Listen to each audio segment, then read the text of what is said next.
ஆண்டவர் இயேசு கிறிஸ்துவில் அன்புக்குரியவர்களே, இந்த மகிழ்ச்சியான ஓய்வு நாளின் காலை பொழுதில் மிக சிறப்பாக இந்த மாதத்தினுடைய இறுதி ஓய்வு நாள், இன்னும் சிறப்பாக திருச்சபை ஆண்டினுடைய துவக்க நாளாகவும் முதல் ஞாயிற்றுக்கிழமையாகவும் வருகையின் முதல் ஞாயிறாகவும் இந்த ஞாயிற்றுக்கிழமை நமக்கு அமைந்திருக்கிறது. இந்த சிறப்பு வழிபாட்டில் பங்கெடுத்திருக்கிற உங்கள் அனைவரையும் இயேசு ஆண்டவரின் திருப்பெயரால் வழிபாட்டிற்கென்று உங்களை அன்போடு வாழ்த்தி வரவேற்றுக் கொள்கின்றேன்.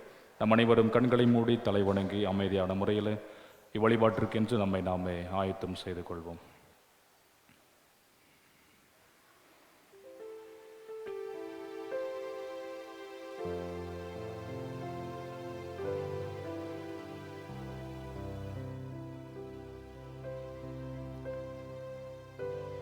தந்தை, மைந்தர், தூய ஆவியானவராகிய மூவொரு கடவுளின் பெயரால் ஆமென். ஜெபம் செய்வோம். ஈடு இணையற்ற அன்பும் எல்லையில்லா இரக்கம் கொண்ட எங்கள் அன்பின் பரலோக பிதாவே, மீண்டுமாக எங்கள் வாழ்க்கையில் மற்றும் ஒரு ஓய்வு நாளை காணுகிற பாக்கியத்தை ஆண்டவராக இறைவன் நீர் கொடுத்ததற்காக உமக்கு நன்றி சொல்கின்றோம்.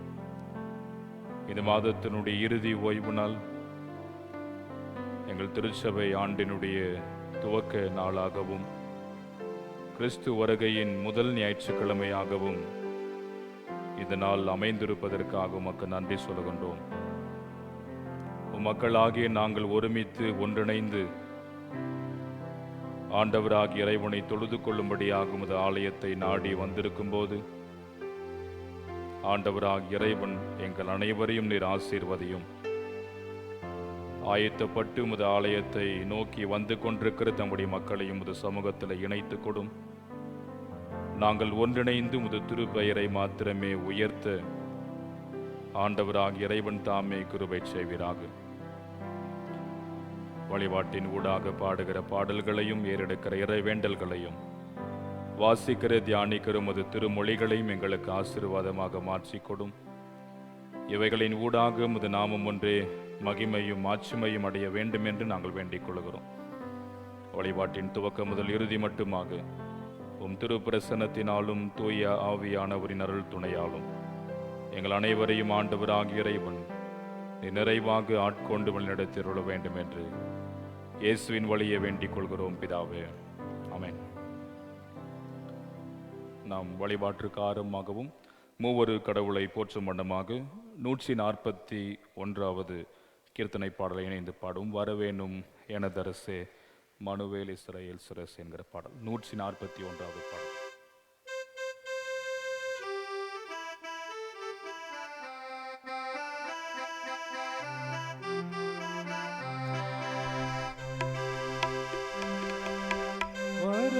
வரவேணும் எனதரசே மனுவேல் இஸ்ரவேல் சிரசே, வரவேணும் எனதரசே மனுவேல் இஸ்ரவேல் சிரசே, அருணோதயா ஒளி பிரகாசா, அருணோதயா ஒளி பிரகாசா,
பின்பற்றுவோம். நமது ஆரம்பம் பிதா குமாரன் பரிசுத்த ஆவியின் நாமத்தே உள்ளது.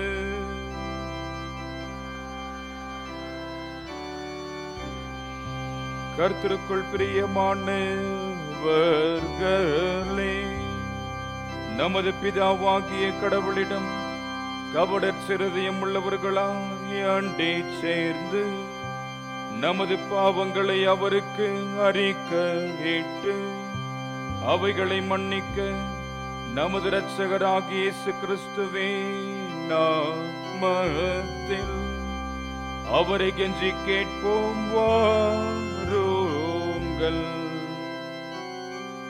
நமக்கு சகாயம் கர்த்தருடைய திருநாமத்தில் உள்ளது.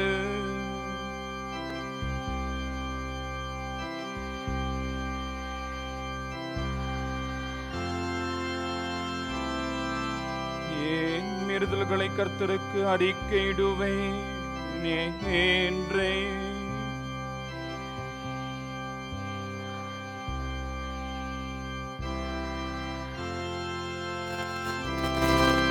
சர்வ வல்லவரான கடவுளே, எங்கள் சிருஷ்டிகரும் மீட்பருமானவரே, ஏழை பாவிகளாகிய நாங்கள் சுபாவத்தின்படி பாவம் உள்ளவர்களும் தீட்டுவர்களுமாயிருக்கிறோமே என்றும் மனதினாலும் வாக்கினாலும் நடக்கையினாலும் உமக்கு விரோதமாய் பாவம் செய்தோம் என்றும் அறிக்கை இடுகிறோம். ஆதலால் எங்கள் ஆண்டவராகிய இயேசு கிறிஸ்துவே நிமித்தம் நீர் காட்டின கிருபையை தேடி உம்முடைய அளவற்ற இரக்கத்தில் அடைக்கலம் புக வருகிறோம். அளவில்லாத இரக்கமுள்ள கடவுளே, எங்களை மீட்கும்படி மரணத்திற்கு ஒப்பு கொடுத்து அது ஒரே பேரான குமார் நிமித்தம் எங்களுக்கு இறங்கி எங்கள் பாவங்களை எல்லாம் மன்னித்தருளும்.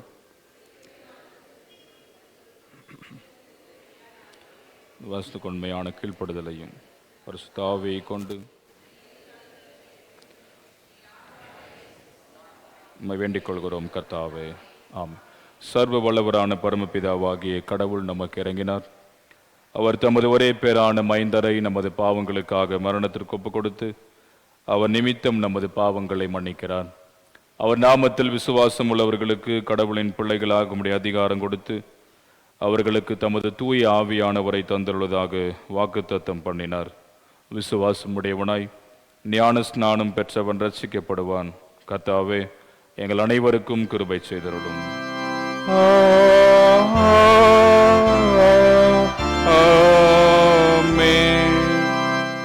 நாம் தொடர்ந்து கிறிஸ்து வருகையின் முதல் ஞாயிற்றுக்கிழமைக்குரிய ஆரம்ப வாக்கியத்தை பின்பற்றுவோம்.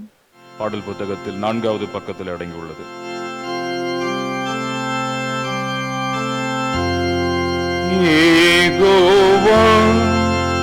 உமக்கு நேராக என் ஆத்துமாவை உயர்த்துகிறேன். என் கடவுளே, உம்மில் நம்பிக்கை வைத்திருக்கிறேன். நான் வெட்கப்பட்டு போகாதபடி செய்யும்.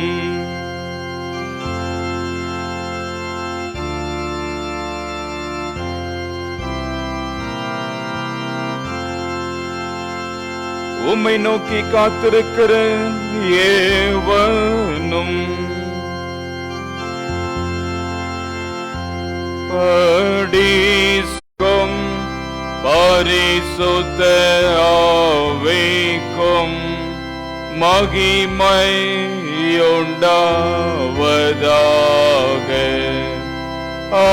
ஆதியிலும் இப்போதும் இப்போதுமான யுகம் யுகங்களாம் இருக்கிறபடியே. ஆமென். கர்த்தாவே, எங்களுடைய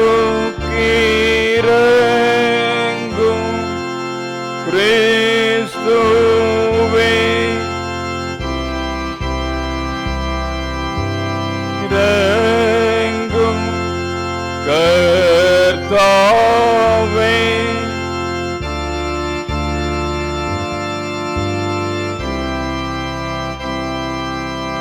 உன்னதத்தில் கடவுளுக்கு மகிமை, பூமியில் மனிதருக்குள் சமாதானம், அவர்கள் மேல் பிரியமாயிருக்கிறார். பரமராஜாவாகிய கர்த்தாவே, சர்வ வல்லமையுள்ள பிதாவாகிய கடவுளே, ஒரே பேரான குமாரனும் ஆண்டவருமாகிய இயேசு கிறிஸ்துவே, உன்னதமானவரே, பரிசுத்த ஆவியானவரே, உம்மை துதிக்கிறோம், உம்மை புகழுகிறோம், உம்மை வணங்குகிறோம், உம்மை மைமைப்படுத்துகிறோம். உம்முடைய மகா மகிமை நிமித்தம் உமக்கு ஸ்தோத்திரம் செலுத்துகிறோம்.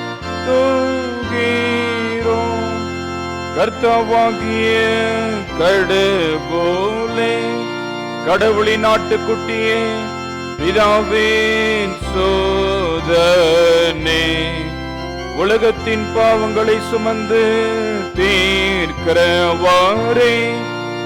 எங்கள் ஜபத்தை ஏற்றருளும். பிதாவின் வலது பார்சத்தில் இருக்கிறவாறே, எங்களுக்கு இரங்கும். இயேசு கிறிஸ்துவே, உம்முடைய பிதாவே மகிமையிலே பரிசுத்த ஆவியோடு நீர் ஒருவர் பரிசுத்த, நீர் ஒருவர் ஆண்டவர், நீர் ஒருவர்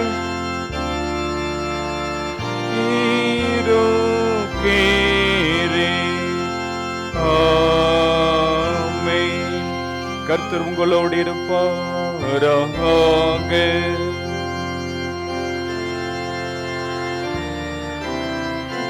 பிரார்த்தனை செய்வோமாக. கடவுளாகிய ஆண்டவரே, உமது பாதுகாப்பினால் நாங்கள் எங்கள் பாவங்களிலிருந்து தப்பி உமது வல்லமையுள்ள ரட்சிப்பினால் ரட்சிக்கப்படுவதற்கு உமது வல்லமை எழுப்பி தந்தருள வேண்டும் என்று பிதாவோடும் தூய ஆவியோடும் ஏக கடவுளாய் என்றென்றைக்கும் பிழைத்து ஆண்டு கொண்டிருக்கிற உம்மை வேண்டிக் கொள்ளுகிறோம்.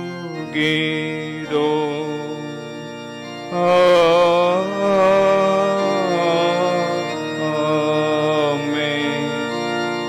யாவரும் அமர்ந்து கிறிஸ்து வருகையின் முதலாம் ஞாயிற்றுக்கிழமைக்குரிய திருமறை பகுதிகளை தொடர்ந்து படிக்க கவனமாக கேட்போம்.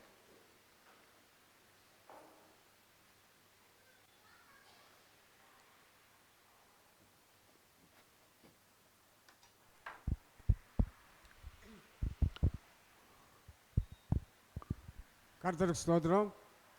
கிறிஸ்து வருகையின் முதலாம் ஆயிரம் குறிக்கப்பட்ட திருமறை பகுதி உட்பகுதி சங்கீதம் 122 சங்கீதத்தை நான் வாசிக்க கவனமாக கேட்போம். சங்கீதம் 122.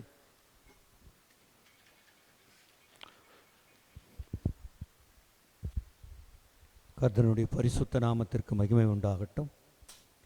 ஆமீன். கர்த்தருடைய ஆலயத்திற்கு போவோம் வாருங்கள் என்று எனக்கு அவர்கள் சொன்னபோது மகிழ்ச்சியாயிருந்தேன். எருசலேமே, உன் வாசல்களில் எங்கள் கால்கள் நிற்கலாயிற்று. எருசலேம் இசைவினைப்பான நகரமாய் கட்டப்பட்டிருக்கிறது. அங்கே இஸ்ரவேலுக்கு சாட்சியாக கர்த்தருடைய ஜனங்களாகிய கோத்திரங்களின் கர்த்தரின் நாமத்தை ஸ்தோத்தரிப்பதற்கு போகும். அங்கே தாவீதின் வம்சத்தாருடைய சிங்காசனங்களாகிய நியாயாசனங்கள் வைக்கப்பட்டிருக்கிறது. எருசலேமின் சமாதானத்துக்காக வேண்டிக் கொள்ளுங்கள். உன்னை நேசிக்கிறவர்கள் சுகித்திருப்பார்களாக. உன் அலங்கத்திற்குள்ளே சமாதானமும் உன் அரண்மனைகளுக்குள்ளே சுகமும் இருப்பதாக. என் சகோதரர் நிமித்தமும் என் சிநேகிதர் நிமித்தமும் உன்னில் சமாதானம் இருப்பதாக என்பேன். எங்கள் தேவனாகிய கர்த்தரின் ஆலயத்தின் நிமித்தம் உனக்கு நன்மை உண்டாக தேடுவேன். வாசிக்க வேண்டிய முதலாம் வேத பாட பகுதி வாசித்தாயிற்று. கர்த்தருடைய பரிசுத்த நாமத்திற்கு மகிமை உண்டாவதாக. ஆமேன். குறிக்கப்பட்ட சங்கீத பாகம் வாசிக்கப்படுகிறது. அப்படின்னாலும் குறிக்கப்பட்ட பழைய ஏற்பாட்டு பகுதி எஸ்ஐயாதின புத்தகம் 2ஆம் அதிகாரம் 1ஆம் வசனம் தொடங்கி 5ஆம் வசனம் முடிய. 2ஆம் அதிகாரம் வசனங்கள் 1 முதல் 5 முடிய. அமாசின் குமாரனாகிய ஏசையா யூதாவையும் எருசலேமும் குறித்து கண்ட தரிசனம். கடைசி நாட்களில் கர்த்தருடைய ஆலயமாகிய பர்வதங்களின் கொடுமுடியில் ஸ்தாபிக்கப்பட்டு மலைகளுக்கு மேலாய் உயர்த்தப்படும். எல்லா சாதிகளும் அதற்கு ஓடி வருவார்கள். திரளான ஜனங்கள் புறப்பட்டு வந்து நாம் கர்த்தரின் பர்வதத்துக்கு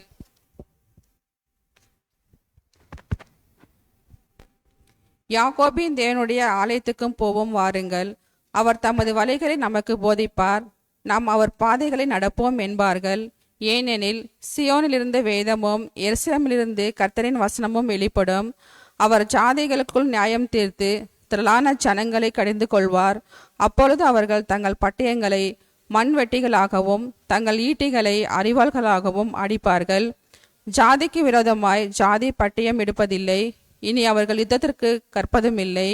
யாக்கோபின் வம்சத்தாரே, கர்த்தரின் வெளிச்சத்திலே நடப்போம் வாருங்கள் என்றார். குறிக்கப்பட்ட பழைய ஏற்பாட்டு பகுதி வாசிக்கப்படுகிறது.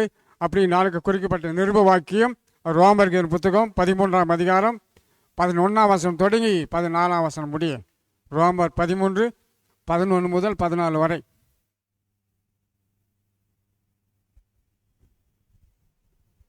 ரோமர் 13ஆம் அதிகாரம் 11 14 வரை.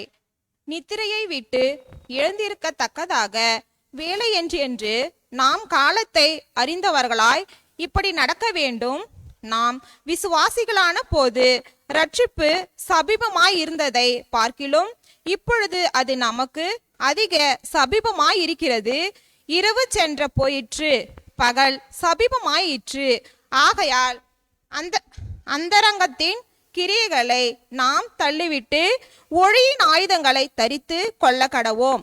களியாட்டு வெறியும் வேசித்தனமும் காம விகாரமும் வாக்குவாதமும் பொறாமையும் உள்ளவர்களாய் நடவாமல் பகலிலே நடக்கிறவர்கள் போல சீராய் நடக்க கடவோம். துர் இச்சைகளுக்கு இடமாக உடலை போனாமலிருந்து கர்த்தராகிய இயேசு கிறிஸ்துவை தரித்து கொள்ளுங்கள். இன்றைய நிருப பகுதி வாசித்து மூன்றாயிற்று.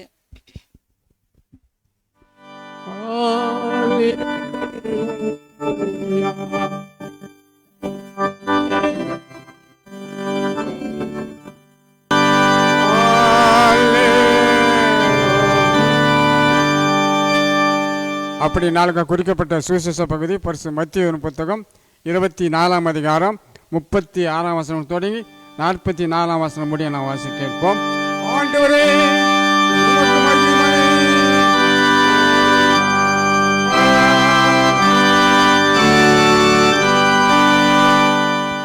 மத்தேயு 24ஆம் அதிகாரம் வசனங்கள் 36 முதல் 44 முடிய. அந்த நாளையும் அந்த நாளிகையையும் என் பிதா ஒருவர் தவிர மற்றொருவனும் அறியான், பரலோகத்திலுள்ள தூதர்களும் அறியார்கள். நோவாவின் காலத்தில் எப்படி நடந்ததோ அப்படியே மனுஷகுமாரன் வரும் காலத்திலும் நடக்கும். எப்படியெனில் ஜலப்பிரளயத்துக்கு முன்னான காலத்திலே நோவா பேழைக்குள் பிரவேசிக்கும் நாள் வரைக்கும் ஜனங்கள் புசித்தும் குடித்தும் பெண் கொண்டும் பெண் கொடுத்தும் ஜலப்பிரளயம் வந்து அனைவரையும் வாரிக்கொண்டு போக மட்டும் உணராதிருந்தார்கள். அப்படியே மனுஷகுமாரன் வருங்காலத்திலும் நடக்கும். அப்பொழுது 2 பேர் வயலில் இருப்பார்கள். ஒருவன் ஏற்றுக்கொள்ளப்படுவான், ஒருவன் கைவிடப்படுவான்.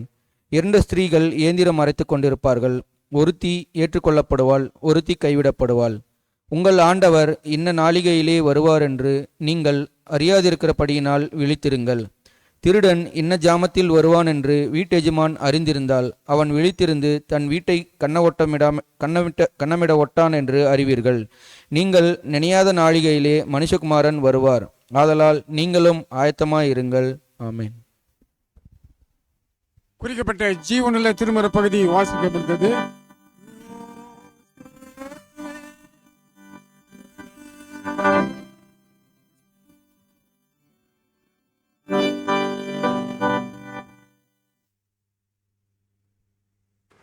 ஆண்டவருடைய வாழ்வை அருளும் திருமொழிகளை படிக்க கேட்ட நாம் அதற்கு மறுமொழியாக நமது விசுவாசத்தை அப்போஸ்தலர் விசுவாச பிரமாணத்தின் வழியாக அறிக்கை செய்வோம். பரலோகத்தையும் புலோகத்தையும் படைத்த சர்வவல்ல பிதாவாகிய கடவுளை சுவாசிக்கிறேன். உடைய ஒரே பேரான குமாரனும் நம்முடைய ஆண்டவருமாக இயேசு கிறிஸ்துவை சுவாசிக்கிறேன். பரிசுத்த ஆவியினால் கர்ப்பத்தில் உற்பவித்து கண்மடத்தில் பிறந்து பொது பிலாத்தின் கீழ் பாடுபட்டு மரித்து அடக்கம் பண்ணப்பட்டார். பாதாளத்தில் இறங்கி 3ஆம் நாள் மரித்தோர்ந்து உயிர் தெழுந்தார். அவருடைய உயிர் தோறி மரித்தோரை நியாயத்திற்கு வருவார். பொதுவான பரிசுத்த கிறிஸ்துவ சபையும் பரிசுத்தருடைய ஐக்கியமும் பாவம் மன்னிப்பும் சரீர உயிர் தெழுதலும் விசுவாசிக்கிறேன். ஆமென். நாம் அமர்ந்திருப்போம்.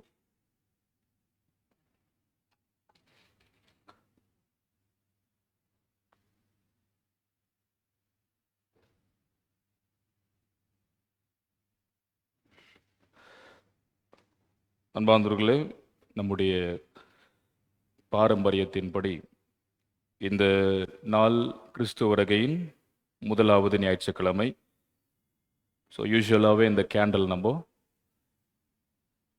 லைட்டின் பண்ணி நாம் இந்த வருகையின் நாட்களுக்குள்ளாக நுழைவது நம்முடைய லூதரன் திருச்சபையில் இருக்கக்கூடிய ஒரு பாரம்பரியமான ஒரு காரியம். அதிலும் குறிப்பாக ஒவ்வொரு மெழுகுவத்திற்கும் ஒவ்வொரு அர்த்தங்கள் உண்டு.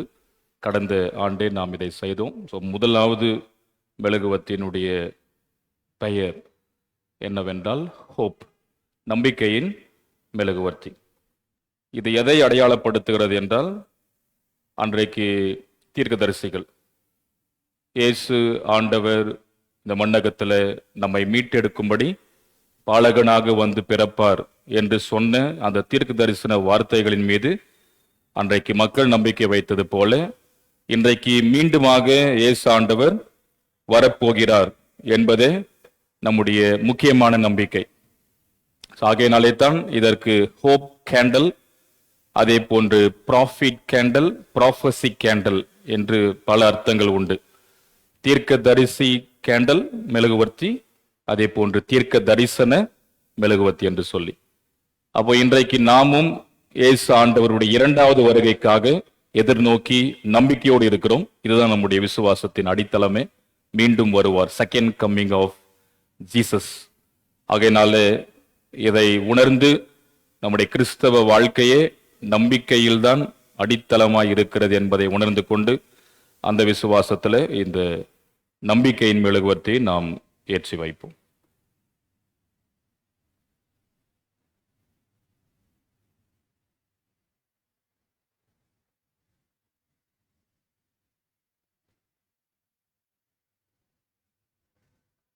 ஜெபம் செய்வோம். எங்கள் அன்பின் நல்ல ஆண்டவரே, நன்றி கலந்த இருதயத்தோடு உம்மை நாங்கள் நோக்கி பார்க்கிறோம். கிறிஸ்து வருகையின் முதல் நாள், முதல் ஞாயிற்றுக்கிழமையின் வழிபாட்டில் இந்த நம்பிக்கையின் மெழுகுவர்த்தியை நாங்கள் ஏற்றி வைக்க நீர் கிருபை செய்தமைக்காய் நன்றி.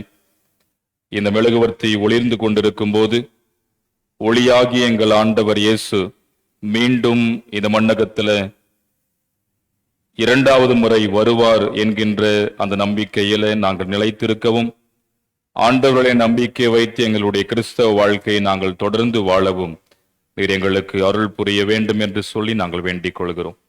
இயேசுவின் நாமத்தில் ஜெபிக்கிறோம் பிதாவே, ஆமென்.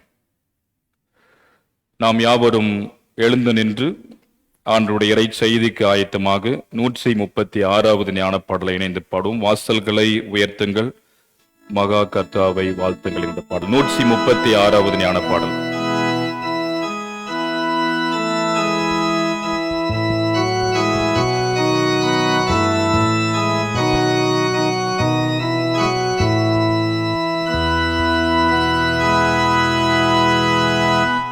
வாசல்களை உயர்த்துங்கள், மகா கர்த்தாவை வாழ்த்துங்கள். ராஜாதி ராஜா வருவார், வேத இந்த நாம் உலகத்தை சிருஷ்டித்து ரட்சித்த தேவரீருக்கு துதி தயாபரா ஆலோசனை கர்த்தா அவர் மாசாந்தமானவர் சகாயர் நீதி யோத்தவர் ராஜாவின் மொழி சுத்தமே அவர் செங்கோல் இரக்கமே இக்கட்டை நீக்கினாரன்பாய் புகழ்ந்து பாடுங்கள் ஒன்றாய் துதி மாதேவனே பலத்த மீட்பரே.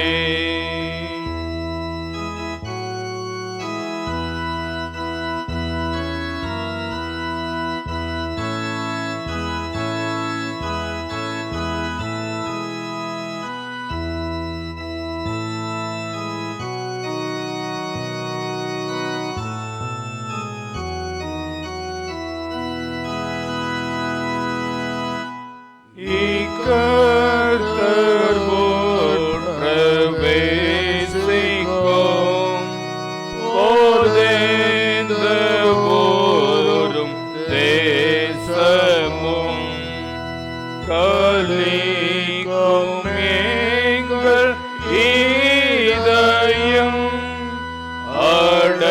அடைவதும் மெய்பாக்கியம் அவர் சந்தோஷ போலுதே மகிழ்ச்சியை அளிப்பாரே அதேற்றும் உமக்கே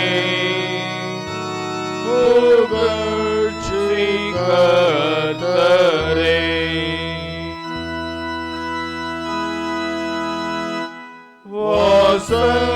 வாசல்களை உயர்த்துங்கள் நெஞ்சை அலங்கரியுங்கள் பத்தியின் தோலையும் மகிழ்ச்சியின் கிளைகளும்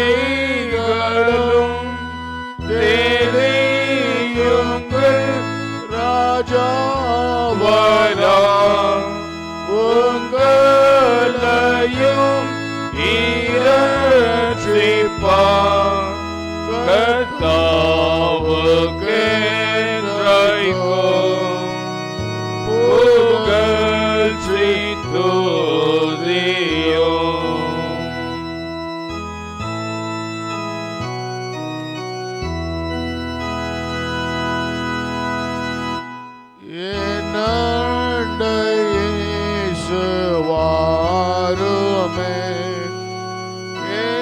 வாசலை திறக்கிறேன்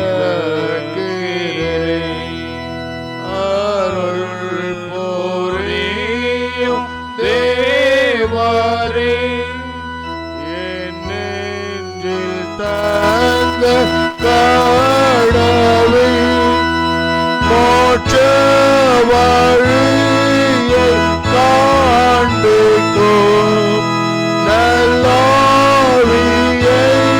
தந்தருளும் என்னைக்கும் உமக்கே புகழ்ச்சி கர்த்தரே. ஆமென். நம் தந்தையாகிய கடவுளிடமிருந்தும் அவர் தம் மைந்தரும் நம் ஆண்டவருமாகிய கிறிஸ்து இயேசுவிடமிருந்தும் இது மகிழ்ச்சியான ஓய்வு நாளின் காலை பொழுதில் ஆண்டுடைய இறை சன்னிதானத்தில் இணைந்து ஆண்டவரை ஆராதித்துக் கொண்டிருக்கிற நம் அனைவருக்கும் ஆண்டவருடைய கிருபையும் சமாதானமும் நிறைவாய் உண்டாவதாக. ஆமென்.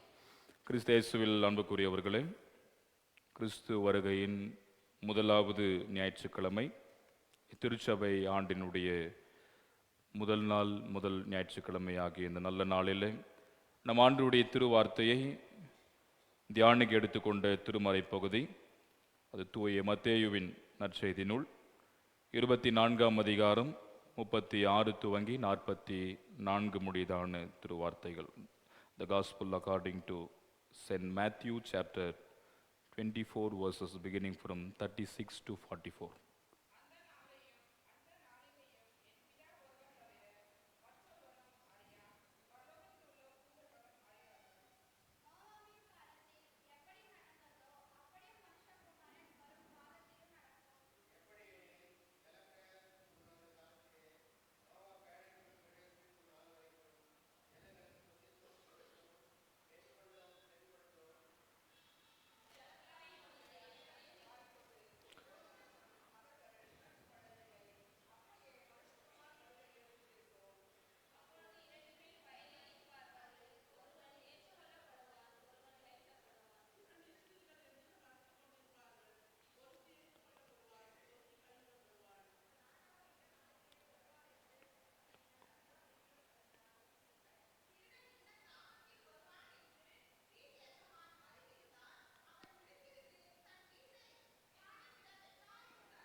ஜெபம் செய்வோம். அன்பின் ஆண்டவரே, உம் திருமொழிகளை உம் மக்களாகிய நாங்கள் சிந்திக்க முற்படக்கூடிய நேரத்தில் நீர் எங்களோடு உம் வார்த்தைகளை பேச வேண்டும் என்று நாங்கள் வேண்டிக் கொள்கிறோம். உம் திரு வார்த்தைகளை உமது வார்த்தைகளாகவே நாங்கள் நிறைவாய் உள்வாங்கவும் அவ்வார்த்தைகளை நாங்கள் வாழ்வாக்கவும் நீர் எங்களுக்கு அருளை தாரும். பேசுகிற அடியனை மறைத்து நீர் வெளிப்படும் நாங்கள் யாவரும் கேட்கிறோம். கிறிஸ்து இயேசுவின் வழியே பிதாவே, ஆமென். உட்காருவோம். ஆண்டவர் இயேசு கிறிஸ்துவில் அன்புக்குரியவர்களே, இந்த நாள் மிகவும் ஒரு மகிழ்ச்சியான நாள். எப்படி கடந்த வாரம் திருச்சபை ஆண்டினுடைய இறுதி ஞாயிற்றுக்கிழமையாய் இருந்ததோ, இந்த நாள் திருச்சபை ஆண்டினுடைய முதல் நாள், முதல் ஞாயிற்றுக்கிழமை. ஸோ இது நமக்கு ஒரு நியூ இயர். எப்படி நம்முடைய இந்த உலக வாழ்க்கையில் ஜான்வரி 1 நமக்கு புத்தாண்டு, புதிய ஆண்டு என்று நாம் சொல்கிறோமோ, அதுபோன்று திருச்சபை ஆண்டில் இதுதான் நமக்கு புதிய ஆண்டு, புதிய நாள், முதல் நாள். அப்போ இது நமக்கு ஒரு நியூ இயர் தான். ஸோ இதனுடைய அவசியமும் நாம் புரிந்து கொண்டால், ஜான்வரி 1 எப்படி இறைவனை தொழுது கொள்ள நிரம்பி நாம் வருவோமோ அதுபோல இதிலும் வரக்கூடும். வந்திருக்கிறீர்கள், ஆனால் இன்னும் கூடுதலாக இதனுடைய அவசியம் புரிந்தால் நிச்சயம் வரக்கூடிய ஒரு சூழல் ஏற்படும். அப்போ இன்றைய நாளிலிருந்து பல மாற்றங்களோடு நாம் இந்த புதிய திருச்சபை ஆண்டுக்குள்ளாக நுழைகிறோம். இப்போ இருக்கக்கூடிய ஆல்டரிலிருந்து, பிரசங்க பீடத்திலிருந்து, ஆயருடைய உடையிலிருந்து எல்லாவற்றிலும் இந்த பர்பிள் கலர் அல்லது வயலட் என்று சொல்லப்படுகின்ற இந்த ராயல் கலரை என்ன பண்ணுவாங்க, எல்லா திருச்சபையிலும் பயன்படுத்துவார்கள். அப்போ இந்த ஒரு மாற்றம் இதை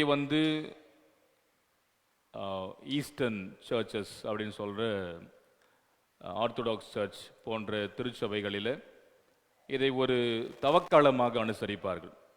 நம்ம லென்டன் சீசன் எப்போ செலிப்ரேட் பண்ணுவோம்? ஈஸ்டருக்கு முன்னாடி 40 நாள் இல்லையா?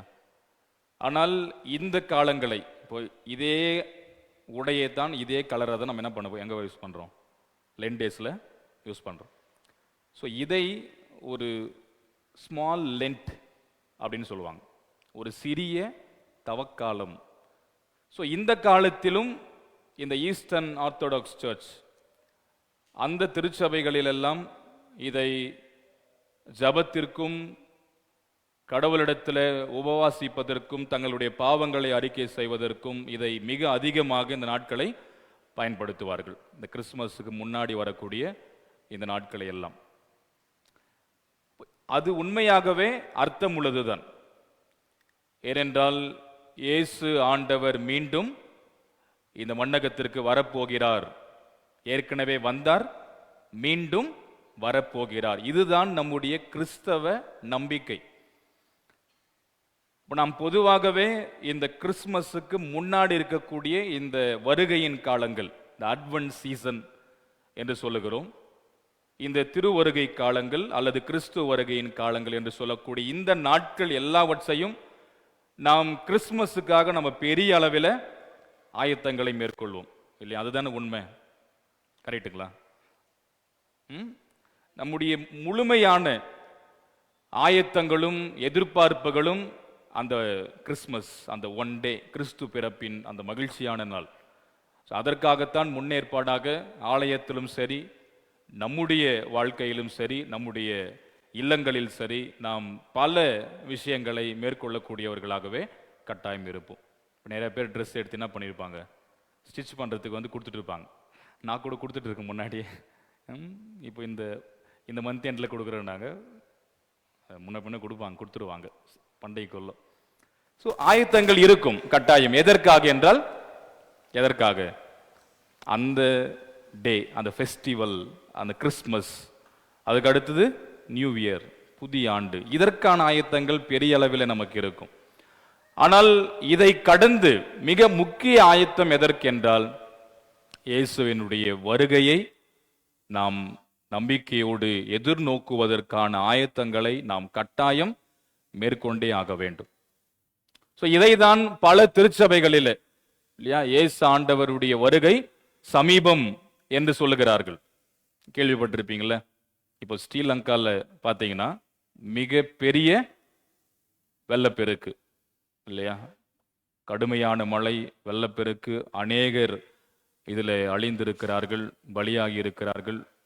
இப்படி பல இடங்களில் நம்முடைய அன்றாட வாழ்க்கையில நாம் பார்க்கிறோம். நிறைய இடங்களில் அழிவுகளும் பலி, அழுகுரல், இவையெல்லாம் நமக்கு கேட்கிறது, நாம் பார்க்கிறோம். ஸோ இதை மையப்படுத்தி என்ன சொல்லுவாங்க உடனடியா, இது ஆண்டவருடைய வருகைக்கான அடையாளங்கள் அப்படின்னு சொல்லுவாங்க. அதுக்காக தான் இப்போ நிறைய அழிவு ஏற்பட்டிருக்கிறது என்று சொல்லக்கூடியவர்களும் உண்டு, அப்படி போதிக்கிறவர்களும். ஆனால் திருமறையை சார்ந்து, நம்ம லூதரன் திருச்சபையில் இருக்கிறோம், திருமறையை சார்ந்துதான் எல்லாவற்றையும் நாம் வேர் பிரித்து ஆராய்ந்து பார்க்கிறோம். அப்ப நாம் வாசி கேட்டதான சிந்தனை பகுதியை எடுத்துக்கொள்ளும் போது, இந்த நாளிலிருந்து நமக்கு மறுபடியும் கிறிஸ்து அரசர் ஞாயிறு வரையிலும் நமக்கு நற்செய்தி பகுதி தான் நம்மளுக்கு பிரசங்க பகுதி இல்லை. முன்னாடி நாம் பழைய ஏற்பாட்டு பகுதியை சிந்தித்தோம். ஸோ இன்றையிலிருந்து ஓராண்டுக்கு நற்செய்தி பகுதி நமக்கு பிரசங்க பகுதியாக அமைந்திருக்கிறது. ஸோ அதில் இந்த 24ஆம் அதிகாரம் மத்தேயு நற்செய்தி நூலில் 36 துவங்கி நாம் பார்க்கும்போது, அதில் இயேசு ஆண்டவரே சொல்லக்கூடிய வார்த்தை, அந்த நாளையும் அந்த நாளிகையையும் பிதா ஒருவர் தவிர மற்ற ஒருவரும் ஒரு நபரும் கூட அறியான் என்று சொல்லப்பட்டுள்ளது. பரலோகத்தில் உள்ள தூதர்களும் அறியார்கள், ஏன் மனுஷகுமாரன் கூட அறியார் என்று சொல்லப்பட்டிருக்கிறது. அப்ப பிதாவாகிய கடவுள் ஒருவருக்கு தான் தெரியும் என்றைக்கு இயேசு ஆண்டவர் மீண்டும் இங்கே வரப்போகிறார். வரப்போகிற இயேசுவுக்கு கூட அது தெரியாது என்பது போல இயேசு கிறிஸ்துவே சொல்லுகிறார். மனுஷகுமாரனு கூட தெரியாது, பிதா ஒருவரே அதை அறிந்திருக்கிறார். அது நிச்சயம் நிகழும் என்பதைத்தான் இங்கே பதிவு செய்கிறார். அப்போ ஆண்டவருடைய அந்த 2வது வருகை நிச்சயம் இந்த உலகத்துல அது நிகழப் போகிறது. நாம் எப்படி அவருடைய முதல் வருகையை நம்புகிறோமோ, அதை மகிழ்ச்சியோடு கொண்டாடுகிறோமோ, அனுசரிக்கிறோமோ, அதிலே கிறிஸ்தவ வாழ்க்கையை நாம் வளர்த்து கொள்கிறோமோ, அதற்கு மேல் அடுத்தபடி இயேசுவினுடைய இரண்டாவது வருகையும் இருக்கிறது. அதை நம்புகிறேன். அதை தான் நம்ம என்ன பண்றோம்? நம்முடைய விசுவாச அறிக்கையில அறிக்கை செய்கிறோம். அறிக்கை செய்றீங்களா? பண்றோம்ல. அப்போஸ்தலர் விசுவாச பிரமாணம், எசையா விசுவாச பிரமாணம், அத்தனாசியஸ் என்பவருடைய விசுவாச பிரமாணம். இந்த 3 விசுவாச அறிக்கைகளிலும் அந்த கிறிஸ்துவின் இரண்டாவது வருகையை பற்றி தெளிவாக பதிவு செய்யப்பட்டிருக்கும். என்ன இருக்கு ஃபைனலா? இயேசு கிறிஸ்துவை விசுவாசிக்கிறேன், அப்புறம் அவர் பிதாவினின்று குமாரனின்று அது பரிசுத்த ஆவியானவரை பத்தி சொல்றது. இயேசு கிறிஸ்து இவர் கன்னிமரிடத்தில் பிறந்தார், பொந்திய பிலாத்தின் கீழ் சிலுவையில் அறை உண்டு, பாதாளத்தில் இறங்கி பாரத்திற்கு ஏறி அவரிடத்திலிருந்து உயிருள்ளவரையும் மரித்தவரையும் நியாயம் தீர்க்க வருவார் என்று நான் விசுவாசிக்கிறேன். ஸோ எடுத்து விட்டா நீங்க பிடிச்சிக்கிறீங்க. ஸோ உயிருள்ளோரையும் மரித்தோரையும் நியாயம் தீர்க்க மீண்டும் வருவார் என்பதை நான் விசுவாசிக்கிறேன். இது நம்முடைய எல்லாருடைய விசுவாச அறிக்கை இல்ல. ஸோ நீங்க சொல்லுங்க, நான் எதுக்கு சொல்லிட்டு அப்படின்னு சொல்லிட்டு இங்க யாரும் சொல்றதில்ல. ஆயர் உட்பட இங்க இருக்கிற எல்லாரும் தனிப்பட்ட வகையில நாம் நமது விசுவாசத்தை அறிக்கை செய்கிறோம். மீண்டும் இயேசு வரப்போகிறார். அப்ப அவருடைய வருகைக்கு முன் நாம் என்ன காரியத்தை மேற்கொள்ள வேண்டும்? இப்ப எப்படி கிறிஸ்துமஸுக்கு முன்னாடி நமக்கு பல ப்ரிப்பரேஷன் இருக்கிறதோ, ஆயத்தங்கள் இருக்கிறதோ, அது போல இயேசுவினுடைய வருகைக்காக நம்முடைய ஆயத்தங்கள் என்னவாய் இருக்க வேண்டும்? அப்ப நம்முடைய சிந்தனை பகுதியில 2 விஷயத்தை இயேசு ஆண்டவர் சொல்லுகிறார். 42வது வசனத்துல, 44வது வசனத்துல, ஆகவே உங்கள் ஆண்டவர் இன்ன நாளிலே வருவார் என்று உங்களுக்கு தெரியாதிருக்கிறபடியினால், நமக்கு தெரியாது. இப்ப நாளைக்கு வராரு, நம்ம ப்ரிப்பேர் ஆயிடுவோம். இப்போ நமக்கு எல்லாருமே முன்னாடி சொல்லிட்டு தான் வருவாங்க. திடீர்னு என்ன சொல்லாமலாம் உங்களை யாரு வர சொன்னது? எங்களுக்கு சொல்லணும்ல முதல்ல. நாங்கள் திடீர்னு வீட்டில் இருப்போம், இல்லாமல் போயிடுவோம். ஃபோன் பண்ணிட்டாவது வந்திருக்கலாம்ல இப்படின்னு நம்ம கேட்போம். நம்ம வீட்டுக்கு யாராவது சடனாக நின்ட்டாங்கன்னா, என்ன ஷாக் கொடுக்குறீங்களா, சர்ப்ரைஸ் பண்ணுறீங்களா அப்படின்னு நம்ம கேட்போம். ஆண்டவருடைய வருகை அப்படிதான் இருக்கும். நாளைக்கு வரப்போறோம்பா, ரெடியாரு அப்படின்னு சொல்லிட்டா நம்ம என்ன பண்ணுவோம்? பயங்கரமா ரெடி ஆயிடுவோம். எல்லாத்தையும் விட்டுட்டு ஆண்டவரேன்னு சொல்லிட்டு என்ன பண்ணுவோம்? எல்லாம் லீவ் போடு, வேலையெல்லாம் லீவ் போட்டுருங்க, அவ்வளோ. அதுக்கப்புறம் என்ன வேலைக்குது? ஆண்டவரோட இருக்கிறது தானே வாழ்க்கை. எல்லாம் முடிஞ்சு நமக்கு. எல்லாரும் பயங்கர பக்தியில் மூழ்கி பயங்கரமான ப்ரிப்பரேஷன் நம்ம செஞ்சிருவோம். கண்டிப்பா நடக்கும். அது சொல்லிட்டாரு அப்படின்னா நாளைக்கு வரப்போறோம் இந்த டைமுக்கு மிகப்பெரிய ஆயத்தங்கள் கட்டாயம் இருக்கும். ஆனால் அப்படி கிடையவே கிடையாது. யாரும் அறியார் பிதா ஒருவரை தவிர. அது நிகழும். அப்ப அது எப்பொழுது நிகழும் என்று தெரியாது. இப்ப கூட நடக்கலாம், தெரியாது. சர்வீஸ் முடிச்சுட்டு போகும்போது கூட நடக்கலாம். அல்லது சர்வீஸ்ல வந்திருக்கிறவங்க மாத்திரம் ஆண்டவர் வந்த உடனே எல்லாரும் எடுத்துக்கொள்ளப்பட்டா எப்படி இருக்கும்? அப்ப யோசிச்சுப்பாங்க எல்லாம், ஐயோ இன்னைக்கு போகாம போயிட்டுனே நான், இல்லையா? இன்னைக்கு போயிருந்தா நல்லா இருக்குமே, மிஸ் பண்ணிட்டுனே. சொல்ல முடியாது. இன்னைக்கும் நடக்கலாம், முடிஞ்சு போறதுக்குள்ள கூட நடக்கலாம், இடையில கூட நடக்கலாம். we don't know. பட் ஆண்டவருக்கு தெரியும், இறைவனுக்கு தெரியும் எப்பொழுது அது நிகழும் என்று சொல். அப்போ அதற்கு முன்பதாக நம்முடைய ஆயத்தங்கள் கட்டாயம் இருக்க வேண்டும். ஆகையினாலே தான் இந்த 2 வசனத்துல இயேசு சொல்கிறார், ஒன்று நீங்கள் விழித்திருங்கள், விழித்து இருங்கள். இரண்டாவதாக சொல்கிறார் 44வது வசனத்துல, நீங்கள் ஆயத்தமாயிருங்கள், நீங்கள் நினையாத நாளிகையில் மனுஷகுமாரன் வருவார். பாட்டு கூட ஒண்ணு இருக்கு இல்லையா? நினையாத நேரமே வருவார். கேள்விப்பட்டீங்களா? நாங்கெல்லாம் முன்னாடி சின்ன வயசுல பஜன்ல பாடுற பாட்டு அது. தெரியுங்களா? நினையாத நேரமே வருவார், இயேசு அணையாத ஒளியில் அவனில் வருவார், நினையாத நேரமே வருவார், நியாயாதிபதியாய் வருவார், அவர் ராஜாதி ராஜனாய் வருவார், அவர் நீதியின் தேவனாய் வருவார். ரொம்ப அழகாகும் பாட்டு அது. நல்லா சின்ன வயசுல பாடின பாட்டு ஞாபகம் இருக்கு பார்த்தீங்களா? அதனால் பஜனைக்கு போகிறது ரொம்ப நல்லது. பஜனைக்கு போங்க எல்லாரும், எல்லாரும் போகலாம், பெண்கள் கூட போகலாம். நல்ல விஷயம். இல்லை நம்ம 10 வீடு தான் சந்திக்கிறோம்ல, ரொம்ப ஊர் ஃபுல்லாக நம்ம பார்க்கறதில்ல, 10 வீடு ரொம்ப நல்ல விஷயம். அதனால் கேரல்ஸுக்கு வந்து எல்லாரும் போகிறது ரொம்ப ரொம்ப முக்கியமான ஒன்று. ஸோ அந்த பாடலில் வந்து ரொம்ப தெளிவாக சொல்லப்பட்டிருக்கும், அவர் நினையாத நேரத்தில் வருவார், நியாயாதிபதியாய் வருவார் என்று சொல்லி. அப்போ அதற்காக நம்மை நாம் தயார்படுத்திக் கொள்வது மிக அவசியமான ஒன்று. 1912 ஆண்டில் ஏப்ரல் 10 இங்கிலாந்திலிருந்து நியூசிலாண்டை நோக்கி ஒரு பெரிய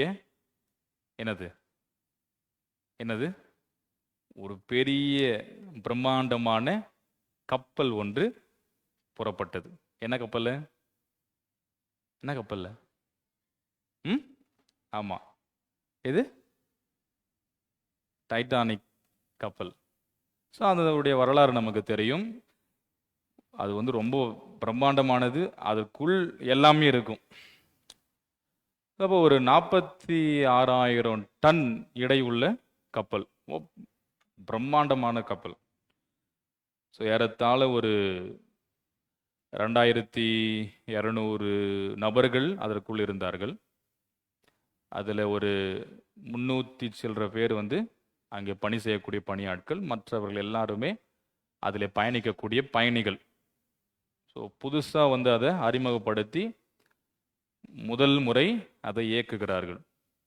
அப்படி போய்கொண்டே இருக்கும்போது ஒரு 4 நாள் கடந்து விட்டது. இந்த 4 நாளும் அந்த கப்பலில் எல்லாரும் கொண்டாடினார்கள். உள்ளே பல கொண்டாட்டங்கள் இருந்தது, களியாட்டங்கள் இருந்தது, மகிழ்ச்சியை வெளிப்படுத்த பல பானங்கள் இருந்தது. நல்லா குடிச்சாங்க, கூத்தாடினாங்க. எப்படியெல்லாம் இந்த பெரிய கடலில் பெரிய பிரம்மாண்டமான கப்பலில் நாம் பயணிக்கிறோம் என்பதை உணர்ந்து அதற்குள் எப்படி இந்த நாட்களை கழிக்க வேண்டுமோ அப்படியெல்லாம் கழித்தார்கள். ரொம்ப சந்தோஷத்தோடு தங்களுடைய பயணங்களை மேற்கொண்டிருந்தார்கள். 4வது நாள் இரவு அந்த கப்பலை இயக்கக்கூடிய மாலுமி இல்லையா, அவர் வந்து பார்க்குறாரு, ஒரு பனிப்பாறை தென்படுகிறது. ஆனால் அது வந்து ரொம்ப பெரிய அளவில் இல்லைன்ற மாதிரி நினச்சிட்டு என்ன பண்ணார், ஃப்ரீயாக விட்டார். அதை பெருசாக அவங்க கண்டு கொள்ளவில்லை. ஆனால் சிறிது நேரம் கடந்த பிறகு ஒரு மிகப்பெரிய பனிப்பாறை அந்த கப்பலில் அது மோதி இறுதியிலே அந்த கப்பல் ஒன்றுமில்லாமல் போனது, தண்ணீர் புகுந்தது. அதில் 1500 பேருக்கு மேலே அப்படியே கடலுக்குள் மூழ்கி இறந்து போனார்கள். கொஞ்சம் பேர் மாத்திரம் அதில் காப்பாற்றப்பட்டார்கள் என்று நாம் பார்க்கிறோம். அது வந்து டைட்டானிக்னு ஒரு திரைப்படமே இருக்கு இல்லையா, நம்ம மேபி பார்த்துருப்போம்னு நினைக்கிறேன். ஸோ அதில் அது எப்படி நிகழ்ந்தது என்பதை மிக தெளிவாக காட்டியிருப்பார்கள். இவ்வளவு பேர் பெரிய பிரம்மாண்டமான கப்பலில் பயணித்து கொண்டிருக்கும் போது இவர்கள் எல்லாருக்கும் மிக முக்கிய நம்பிக்கையாக இருந்தது யார் தான்? அந்த மாலுமிகளாகத்தான் இருந்திருப்பார்கள். ஸோ அவங்க இருக்கிறாங்க, அவங்க கரெக்டாக இதை இயக்கி கொண்டு போவார்கள் என்கிற நம்பிக்கையில் இருந்திருப்பார்கள். ஆனால் அவர்கள் கொஞ்சம் கேர்லெஸ்ஸாக இருந்தபடியினால், விழிப்போடு அவர்கள் இல்லாதபடியினால். ஸோ விழிப்போடு இருத்தல் அப்படின்னா தூங்காம அப்படியே கண்ணை திறந்துட்டே இருக்கணும் அப்படின்னு கிடையாது. நாம் தெளிவோடு ரொம்ப கிளியரா விழிப்போடு கூட நம்முடைய வாழ்க்கையை நாம் வாழ வேண்டும். அப்போ அவங்க ரொம்ப கேர்லெஸ்ஸாக வந்து அன்றைக்கு இருந்தபடினாலே அவர்களால் இங்கே இருந்த எல்லாருடைய உயிரும் முழுமையாக முடிந்ததாக நாம் பார்க்கிறோம். ஸோ கொஞ்சம் பேர் மாத்திரமே அதிலிருந்து மீட்கப்பட்டதாக ஒரு வரலாறு இருக்கிறது. ஸோ வாழ்க்கையிலே நாம் எல்லாவற்றிலும் நம்முடைய கிறிஸ்தவ வாழ்க்கையிலே தெளிவோடு, விழிப்போடு, நுட்பமாக, முன்மதியோடு நம்முடைய வாழ்க்கையை நாம் வாழ கடமைப்பட்டிருக்கிறோம். அப்படி நாம் இல்லாமல் போனால், நோவாவின் நாட்களை இயேசு முதல் உதாரணமாக சொல்லுகிறார் 37வது வசனத்தில். எப்படி நோவாவின் நாட்களில் நடைபெற்றதோ அப்படின்னு சொல்றார், மனுஷகுமாரன் வருகையிலும் இருக்கும். ஜல பிரளயத்திற்கு முன்னதான நாட்களில நோவா பேழைக்குள் பிரவேசித்த நாள் வரை ஜனங்கள் புசித்தார்கள், குடித்தார்கள், பெண் கொண்டார்கள், பெண் கொடுத்து வந்தார்கள். ஆனால் ஜலப்பிரளயம் வந்த அந்த நாட்களிலே அது அனைவரையும் வாரிக்கொண்டு போகும் மட்டும் அவர்கள் உணர்ந்து கொள்ளவில்லை. இதுதான் அவங்க விழிப்போடு, ஆயத்தத்தோடு இல்லாத நிலை. இப்போ பெரிய வெள்ளப்பெருக்கு இப்ப வரப்போகுது அப்படின்னு நினைச்சிருந்தாங்கன்னா ஒருவேளை என்ன பண்ணிருக்கலாம், அவங்க கூட நோவா எப்படி ரொம்ப சேஃப் ஜோனா வந்து அங்க இருந்தாரோ, காப்பாற்றப்பட்டாரோ, பெரிய பேழையை உண்டாக்கினாரோ, இவரை பார்த்து நம்ம என்ன பண்ணலாம், நாமளும் உருவாக்கலாம் என்று நினைச்சிருக்கலாம். ஒருவேளை அவர் பேழையை கட்டதை பார்த்து கூட இவங்க எல்லாம் என்ன பண்ணியிருப்பாங்க, இவர் என்ன இதை பண்ணிட்டு இருக்காரு சம்பந்தமே இல்லாம அப்படின்னு கூட மக்கள் யோசித்திருக்க கூடும். ஆனால் அவர்கள் எல்லாரும் உணரவில்லை. எப்பொழுது உணர்கிறார்கள் என்றால், எல்லாரையும் அந்த வெள்ளப்பெருக்கு வாரிக்கொண்டு போன போதுதான் அவர்களுக்கு உணர்வு வந்தது. அப்பொழுதுதான் அவர்கள் விழித்தார்கள். சாகர நேரத்துல தான் அவங்களுக்கு பிளாஷ் ஆகுது, விழித்தார்கள், தெளிவடைந்தார்கள். அதற்கு முன்பு வரை அவர்கள் எல்லாரும் புசித்தார்கள், குடித்தார்கள், பெண் கொண்டார்கள், பெண் கொடுத்தார்கள். அவர்களின் வாழ்க்கையை அவர்கள் இஷ்டப்படி வாழ்ந்தார்கள். ஆகையினாலே தான் கடவுள் அந்த ஆரம்பத்தில் ஆதியாகமத்தின் புத்தகத்தில் நாம் படிக்கிறோம், அந்த 6ஆம் அதிகாரங்களிலே 7ஆம் அதிகாரங்களிலே, ஏன் மனுஷர்களை மனுக்குலத்தை படைத்தேன் என்று கடவுள் விசனப்பட்டார், கஷ்டப்பட்டார், ரொம்ப வேதனைப்பட்டார். அந்த அளவிற்கு மக்களுடைய பாவங்களும் தீமைகளும் மேலோங்கி இருந்தது. இந்த அழிவு வரும் என்பதை உணராதபடியினாலே, அவருடைய இஷ்டப்படி வாழ்க்கையை வாழ்ந்தபடியினாலே மிகப்பெரிய வெள்ளப்பெருக்கு, ஜலப்பிரளயம் அவர்கள் எல்லோரையும் வாரிக்கொண்டு போனது. எல்லாரும் மாண்டு போனார்கள். நோவா, அவருடைய குடும்பம், சில உயிரினங்கள் மாத்திரம் அந்த பேழைக்குள் காக்கப்பட்டது. இப்ப நாம் எல்லாரும் கூட அந்த பேழைக்குள் இருக்கக்கூடியவர்களா இருக்கணும். இந்த திருச்சபை என்பதும் அப்படிப்பட்ட ஒரு பேழைதான்.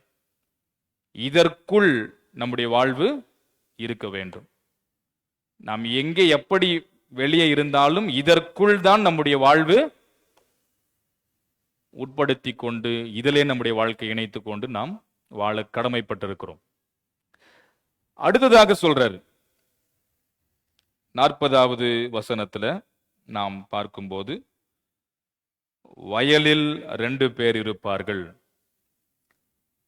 41வது வசனத்துல எந்திரம் அரைக்கும் 2 ஸ்திரீகள், பெண்மணிகள் இருப்பார்கள்.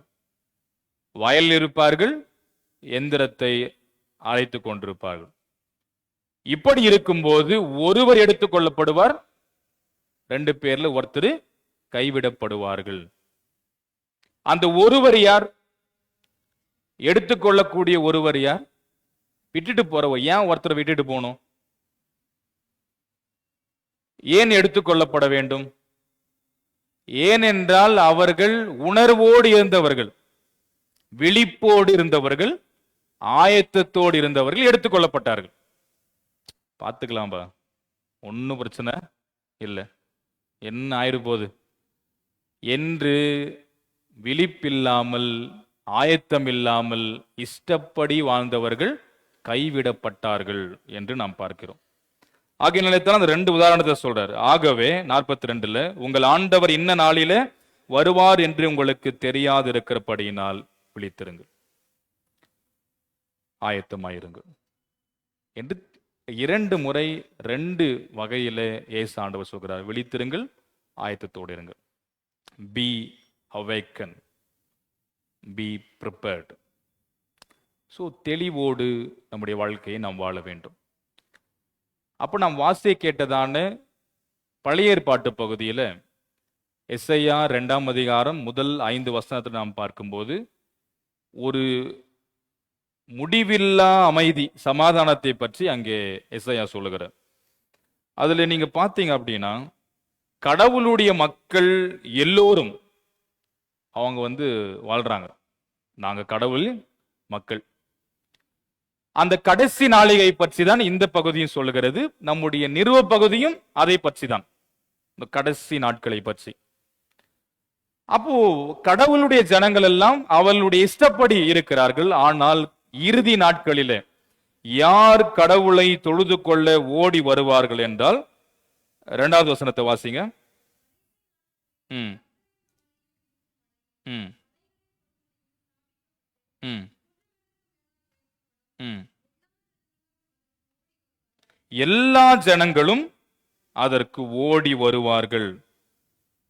பல ஜனங்கள் புறப்பட்டு அங்கே வருவார்கள் என்று சொல்லப்பட்டுள்ளது. எல்லாரும் வருவார்கள். இஸ்ரவேலர்கள், அல்லது அடுத்தது சொல்றாரு, யாக்கோபின் கடவுளுடைய ஆலயத்திற்கு போவோம் வாருங்கள். யாக்கோபின் கடவுளின் ஆலயம். ஆனால் யாக்கோபின் ஜனம் இன்னும் தெளிவில்லாம அப்படி இருக்கிறாங்க. பல ஜாதிகள், எல்லா இன மக்களும் ஆலயத்திற்கு, இன்னொரு மொழிபெயர்ப்பிலே சாறை சாறையாய் போவார்கள் அப்படின்னு சொல்லப்பட்டுள்ளது. அப்படி அணிவகுத்து ஆண்டவருடைய ஆலயத்திற்கு போவார்கள். யாக்கோபின் கடவுளின் ஆலயத்திற்கு போவோம் வாருங்கள் என்று பல ஜாதிகள் புறப்பட்டு சொல்லுவார்கள். ஆனால் எங்கே கடவுளின் ஜனம்? இஸ்ரவேலர்கள் எங்கே? கடவுளின் சொந்த மக்களாயிருக்கிற அவர்கள் எங்கே? ஆகையினாலே தான் பின்வருகிற வசனங்கள் சொல்லுகிறது, அவர் தமது வழிகளை நமக்கு போதிப்பார், நாம் அவர் பாதைகளில் நடப்போம் என்பார்கள். தொடர்ந்து நாம் வாசிக்கிறோம். 4வது வசனத்தை வாசிங்க.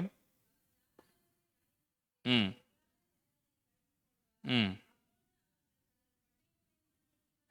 ம் ம் ம்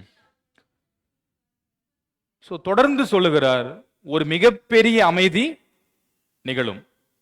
யுத்தங்கள் இருப்பது கிடையாது.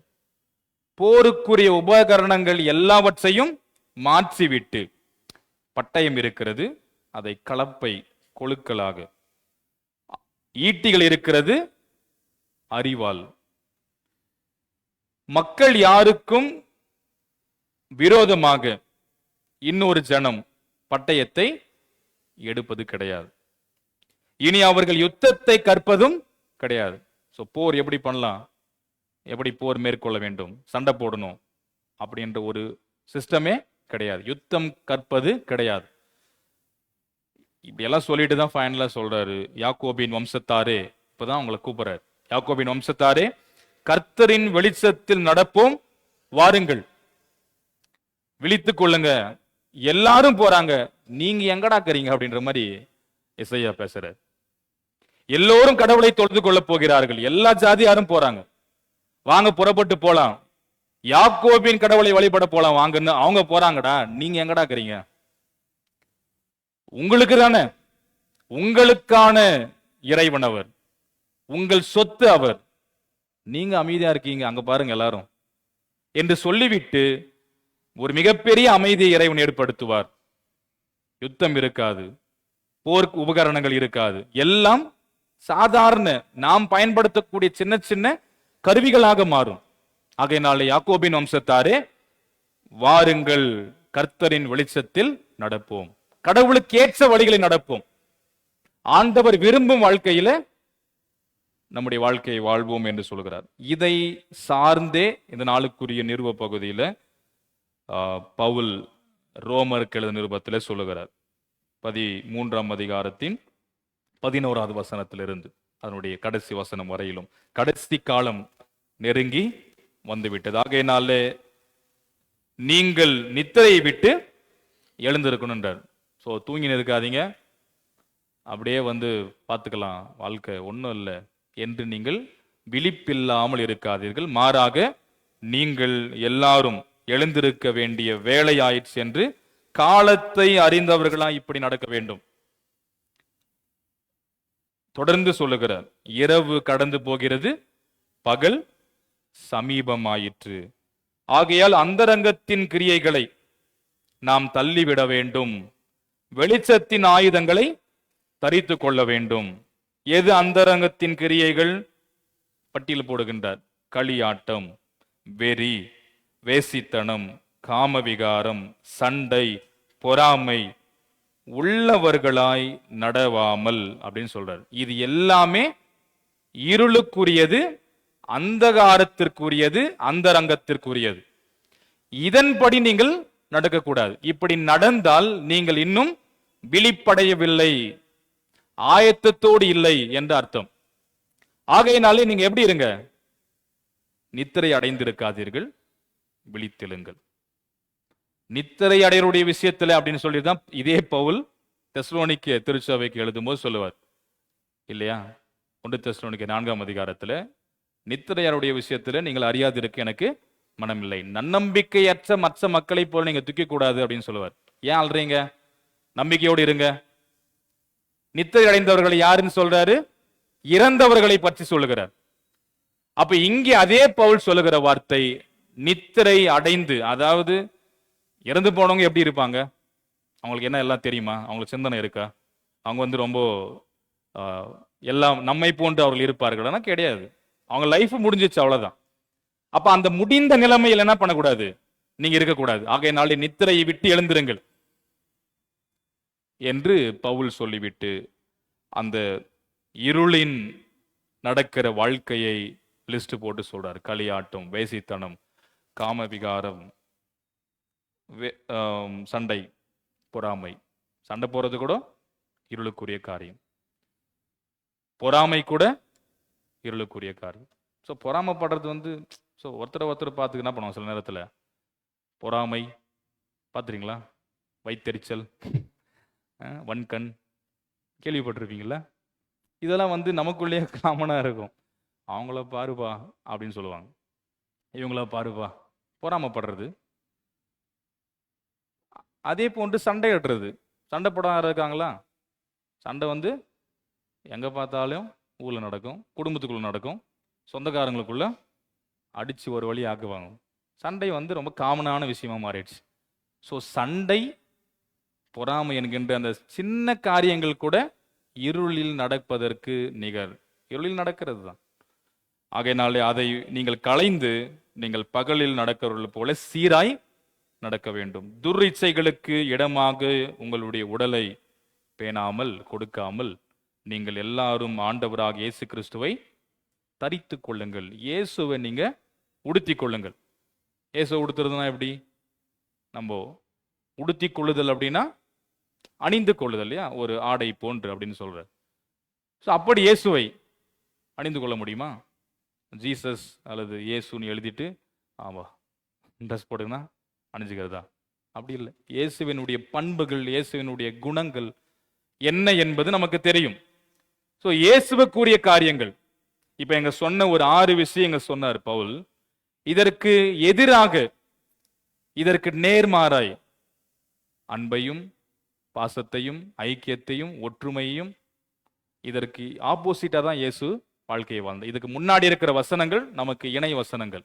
நீங்க 8ல இருந்து நீங்க வீட்டில் போய் படிச்சு பாருங்க, 10 வரைக்கும். அதுல நிறைய விஷயங்கள் சொல்வார். இதுதான் இயேசுவினுடைய பண்பு. அப்ப அந்த இயேசுவினுடைய குணநலன்களை நீங்கள் தரித்து கொண்டு வாழ்க்கையை வாழும். இதுதான் விழிப்பாயிருப்பதற்கு சமமாயிருக்கிறது.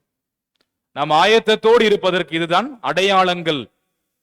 அப்ப என்றைக்கு இயேசு மீண்டும் வருவார் என்பதை நாம் யாருமே அறியாமல் இருக்கும்போது நாம் விழிப்போடு, ஆயத்தத்தோடு, தெளிவோடு, நுட்பமாக, நம்பிக்கையோடு ஆண்டவருக்குரிய வாழ்க்கையை, பகலில் நடக்கிறவர்களுடைய வாழ்க்கையை, இயேசுவை தரித்து கொண்டு வாழுகின்ற வாழ்க்கையை, சீராக நடைபெறுகின்ற வாழ்க்கையை நம்முடைய வாழ்க்கையிலே நாம் வாழ்ந்தால், இப்ப வந்தா கூட நாம் எல்லாரும் எடுத்துக்கொள்ளப்படும்.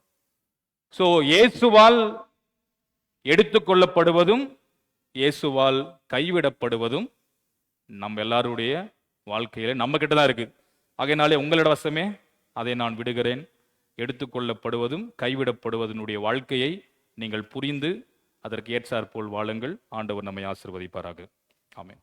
எல்லா புத்திக்கும் கர்த்தருடைய தெய்வீகமான சமாதானம் நம் இருதயங்களையும் சிந்தனைகளையும் கிறிஸ்து இயேசுவிற்குள் பக்குவப்படுத்தி காப்பாராக. ஆமென். நாம் யாவரும் எழுந்து நின்று ஸ்தோத்திர பலிகீதத்தை பாடுவோம்.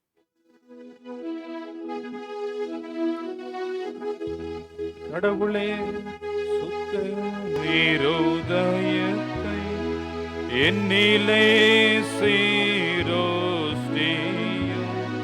நிலைவரமான ஆவியை என் உள்ளத்திலே புதுப்பியும். உமது சமூகத்தில் நின்று என்னை விடாதீரும். உமது பரிசுத்த ஆவியை என்னிடத்திலிருந்து எடுத்துக்கொள்ளாதீரும். உமது இரட்சணிய சந்தோஷத்தை திரும்பவும் எனக்கு தாரும். உற்சாகமான ஆவி என்னை தாங்கும்படி செய்யும். ஜெபம் செய்வோம். வாழும் கடவுளே, நன்றி கலந்த இருதயத்தோடு உம்மை நாங்கள் நோக்கி பார்க்கிறோம். இந்த கிறிஸ்து வருகையின் முதல் ஞாயிற்றுக்கிழமைக்காக நன்றி. இத்திருச்சபை ஆண்டின் முதல் நாள், முதல் ஞாயிற்றுக்கிழமை நாங்கள் அனைவரும் உமது சன்னிதானத்தை நாடி வருகை தந்து உம்மை ஆராதிக்க நீர் பாராட்டின கிருபைகளுக்காக நன்றி. இன்றைய நாளிலும் ஆண்டவரே, நீர் எங்களோடு பேசின உமது வார்த்தைகளுக்காய் நன்றி சொல்கிறோம். ஆண்டவர் இயேசு இரண்டாவது முறை நினையாத நாளையே அவர் வருவார். ஆகையினாலே விழிப்போடு இருங்கள், ஆயத்தமாயிருங்கள். நோவாவை நாட்களிலே மக்கள் எல்லாரும் வெள்ளப்பெருக்கு வந்து ஜல பிரளயத்தினாலே அவர்கள் எல்லாரும் மாண்டார்கள். அந்த வெள்ளப்பெருக்கு எல்லோரையும் வாரிக்கொண்டு போன போதுதான் அவர்கள் உணர்ந்தார்கள் என்று பார்க்கிறோம். நாங்கள் அப்படிப்பட்ட நிலையில் ஏற்படாத வண்ணம் எல்லாவற்றிற்கும் முன்பதாக ஆண்டவருடைய நாளுக்கு முன்பு உணர்ந்து கொண்டு வாழ, தெளிவோடு வாழ உழைத்தார். எசையா அழைக்கிறார், யாக்கோபின் வம்சத்தாரே வாருங்கள், யாக்கோபின் கடவுளை தொழுது கொள்வோம், அவருடைய ஆலயத்திற்கு போவோம் என்று எல்லா ஜாதியாரும் போகிறார்களே, உங்கள் கடவுள் அவர், வாருங்கள், அவருடைய வெளிச்சத்தில் நடப்போம் வாருங்கள் என்று அழைத்தேன். அன்பின் ஆண்டவரே, பவுலும் தன் வாழ்க்கையில ரோமாபுரியில் உள்ள மக்களுக்கு சொல்லும் போது, நீங்கள் பகலில் நடக்கிறவர்கள் போல் சீராய் நடங்கள்,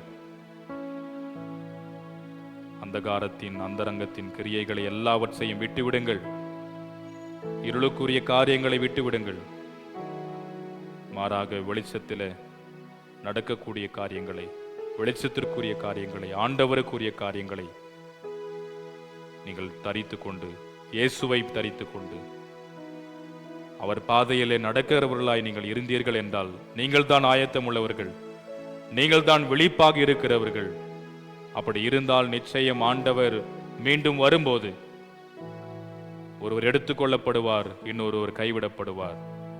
யாரெல்லாம் ஆண்டவரின் வெளிச்சத்தில் நடக்கிறார்களோ, ஆண்டவரை தரித்துக் கொண்டு வாழுகிறார்களோ, உணர்வோடு வாழுகிறார்களோ, விழிப்போடு இருக்கிறார்களோ, ஆயத்தத்தோடு இருக்கிறார்களோ, அவர்கள் எல்லோரும் எடுத்துக் கொள்ளப்படுவார்கள், மற்றவர்கள் கைவிடப்படுவார்கள் என்கின்ற சிந்தனையை கடவுளாகிய இறைவன் எங்களுக்கு தார்.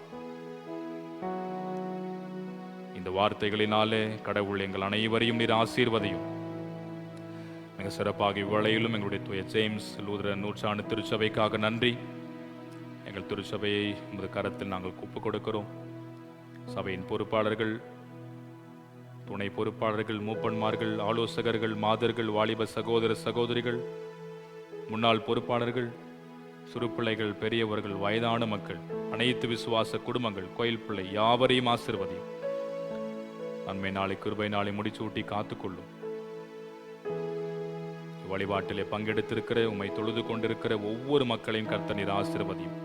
தனித்தனியாக பெயர் பெயராக ஒரு தெய்வீகமான கரத்தை தம் மக்கள் மீது வைத்து ஆசீர்வதித்தருள வேண்டும் என்று சொல்லி நாங்கள் வேண்டிக் கொள்கிறோம். எல்லோருடைய ஜெபங்களின் நீர் செவிசாய்த்து மறுமொழி அருள்வீராக.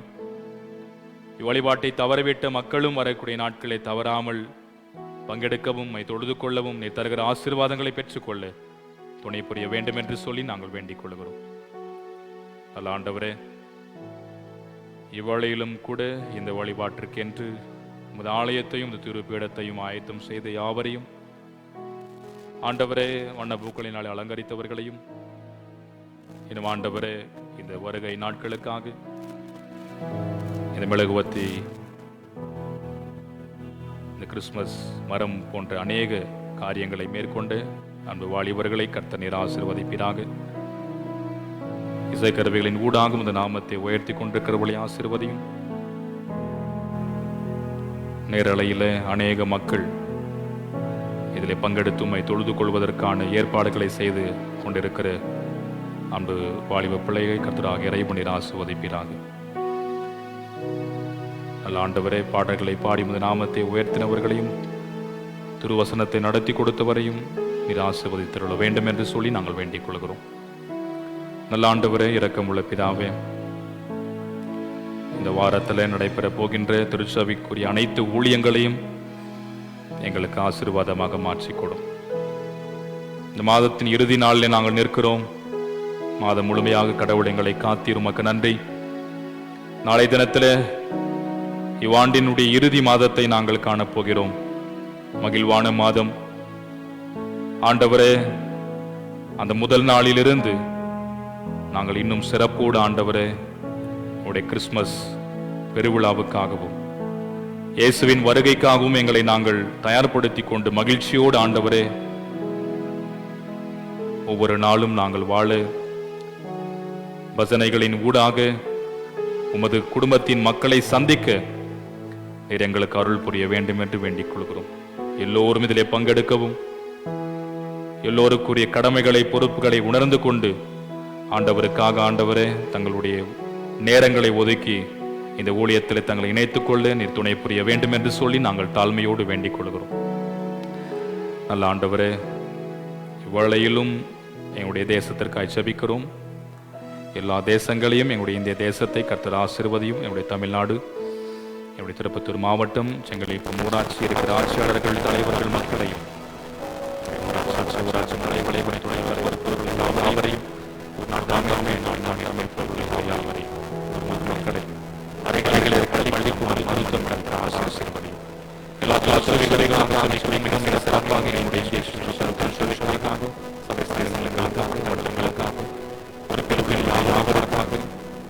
திருச்சபைகளையும் சபையின் ஆயிரம் நிறுவனங்களையும் சபை பாடல்கள் விசுவாசங்களையும் நிறுவனங்கள் பள்ளிக்கூடங்களும் மணி சொல்லி மிகுதி கால்நாள்களோடு நல்ல ஆண்டாண்டவரை இதற்கு நேரம் ஆண்டாண்டவரை இலங்கையில் ஆண்டாண்டவரை மக்கள் அறிந்திருக்கிறேன். மக்கள் இருந்தபோது அந்த மக்களை மக்களுக்கு ஆதாரம் இதிலிருந்து விடுவிக்கப்படவும் பாதுகாப்பான ஒரு சூழலை நீர் உருவாக்கி தர வேண்டும் என்று சொல்லி நாங்கள் வேண்டிக் கொள்கிறோம். எங்களுக்கும் நல்ல மழையை கடவுள் கொடுத்து கொண்டிருக்கிறீர். இந்த புயல் சூழலிலும் கர்த்தர் எங்களை தற்காத்து கொண்டிருப்பதற்காய் நன்றி. இந்த குளுமையான காலங்களில் நாங்கள் இருக்கும்போது எங்களை நாங்கள் பாதுகாப்போடு வைத்து தற்காத்து கொண்டு உமக்குரியவர்களாக நாங்கள் தொடர்ந்து வாழ எங்கள் ஆண்டவராக இறைவன் தாமே கிருபை செய்வீராக. எங்கள் அத்தனை பேரையும் நாங்கள் தாழ்த்துகிறோம். கேட்க மறந்து எல்லா நன்மையான ஈவுகளினாலே நீர் எங்களை நிறைத்துக் கொள்ளும், காத்துக்கொள்ளும், ஆசீர்வதித்தருளும். இயேசுவின் நாமத்தினாலே ஜெபிக்கிறோம். ஜெபம் கேளும் நல்ல பிதாவே. ஆமென். பரமண்டலத்திற்கு எங்கள் பிதாவே, நாமம் பரிசுத்தப்படுவதாக, ராஜ்யம் வருவதாக, சித்தம் பரமண்டு செய்து போல பூமியிலேயும் செய்யப்படுவதாக. உடைய ஆகாரத்தை இன்று எங்களுக்கு தாரும். ராஜ்யம் வல்லமையும் மகிமையும் என்னுடைய சுவாமி. ஆமென். நம்ம யாவரும் அமர்ந்திருப்போம். வழிபாட்டுக்கு நிறைவு பாடலாகவும் காணிக்கை பாடலாகவும் 570வது கீர்த்தனை பாடல். சாலமன் ராஜா, சங்கையின் ராஜா, சுவாமி வாரும் என்கிற பாடல் 570வது பாடல். இப்பாடலின் பொழுது நம்முடைய காணிக்கைகளை கர்த்தருக்கு என்று எடுப்போம்.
காட்டி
கிறிஸ்து வருகையின் முதல் ஞாயிறு இந்த சிறப்பு ஆராதனையை மிக சிறப்பாக வழிநடத்திய நம்முடைய போதகர் இந்த ஆராதனையில் கலந்து கொண்டு இறைவனுடைய ஆசையை பெற்றுக்கொண்ட இறைமைந்தன் இயேசு கிறிஸ்துவின் இனிதான நாமத்தினாலே தோத்திரங்களை தெரிவித்துக் கொள்கிறோம்.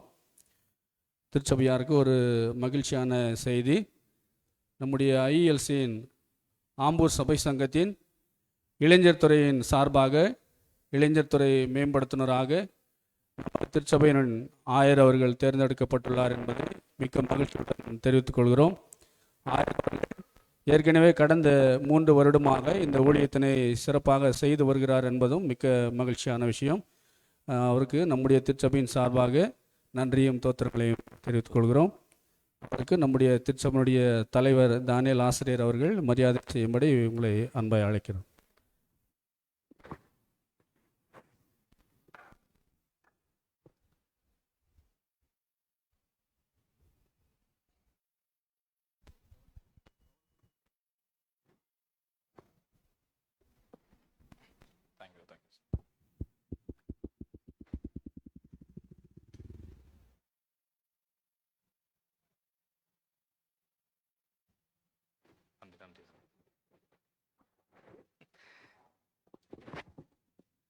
நான் வேணான்னு தான் சொன்னேன் இது ஆக்சுவலாக. ஏன்னா வேறு யாருக்கு கூட வாய்ப்பு கொடுங்க பரவாயில்ல அப்படின்னு சொல்லி. பட் இப்போது நம்முடைய முன்னாள் பெருந்தலைவர் இப்பொழுது சபை சங்கத்தினுடைய ஆலோசகராக இருக்கிற ராஜகம்பீர மயர் அவர்களும் அவருடைய மகன் இந்த சப் கமிட்டிஸ் எல்லா வருஷத்துக்கும் இப்போது மிஷன் டைரக்டராக இருக்கிற ஆஜி நவீன் சாம்சன் அண்ணன் அவர்களும் சபை சங்கத்தின் தலைவர் திரு எல்எஸ்டி கிளாட்சன் பேக்மர் ஐயர், இன்னும் இருக்கிற அனைத்து பொறுப்பாளர்கள் நிர்வாக உறுப்பினர்கள் நீங்கள் தான் இருக்கணும் அப்படின்னு என்னை சொன்னதுனால சரி நான் அதை அக்செப்ட் பண்ணி எடுத்துக்கிட்டேன். ஸோ இந்த ஊழியத்திற்காக உங்களுடைய ஜபங்கள் எப்பொழுதும் தேவை, உங்களுடைய ஆதரவு தேவை, உங்களுடைய ஒத்துழைப்பு கட்டாயம் தேவை.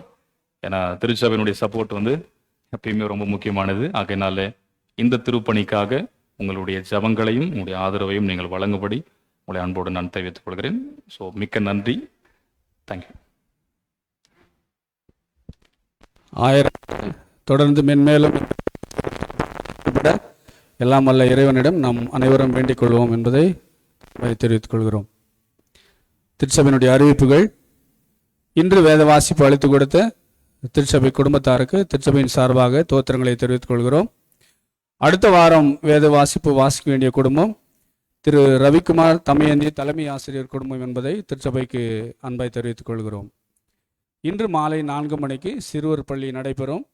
சிறு பிள்ளைகள் அனைவரும் தவறாமல் கலந்து கொள்ளும்படியாக உங்களை அன்பாய் கேட்டுக்கொள்கிறோம். கேள்வி பதில்கள், பாடல் பயிற்சி, நாடகம் பயிற்சி போன்றவை சிறப்பாக கடந்த 2-3 வாரங்களாகவே நடைபெற்று வருகிறது. சிறு பிள்ளைகள் அனைவரும் ஆசிரியர்களிடத்திலே கேட்டு பெற்ற உங்களை அன்பாய் கேட்டுக்கொள்கிறோம். 12 திங்கட்கிழமை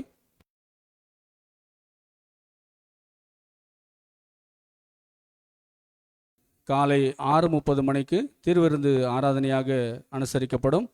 அனைவரும் தவறாமல் கலந்து கொண்டு இறையாசை பெற்றுக்கொள்ளும்படி உங்களை அன்பாய் கேட்டுக்கொள்கிறோம். அதே போல் கிறிஸ்மஸ் மாதம் டிசம்பர் மாதம் நாளை 1/12/2025 முதல் தினமும் மாலை 7 மணிக்கு கிறிஸ்மஸ் பாடல் பவனி நடைபெறும். அனைவரும் தவறாமல் கலந்து கொள்ளும்படியாக உங்களை அன்பாய் கேட்டுக்கொள்கிறோம். இந்த கிறிஸ்மஸ் மாதத்தில் புதன்கிழமை ஆராதனை மற்றும் வழக்கமான குடும்ப ஆராதனைகள் நடைபெறாது என்றும் ஜனவரி மாதம் முதல் தொடர்ந்து நடைபெறும் என்றும் திருச்சபைக்கு அன்பாய் தெரிவித்துக் கொள்கிறோம்.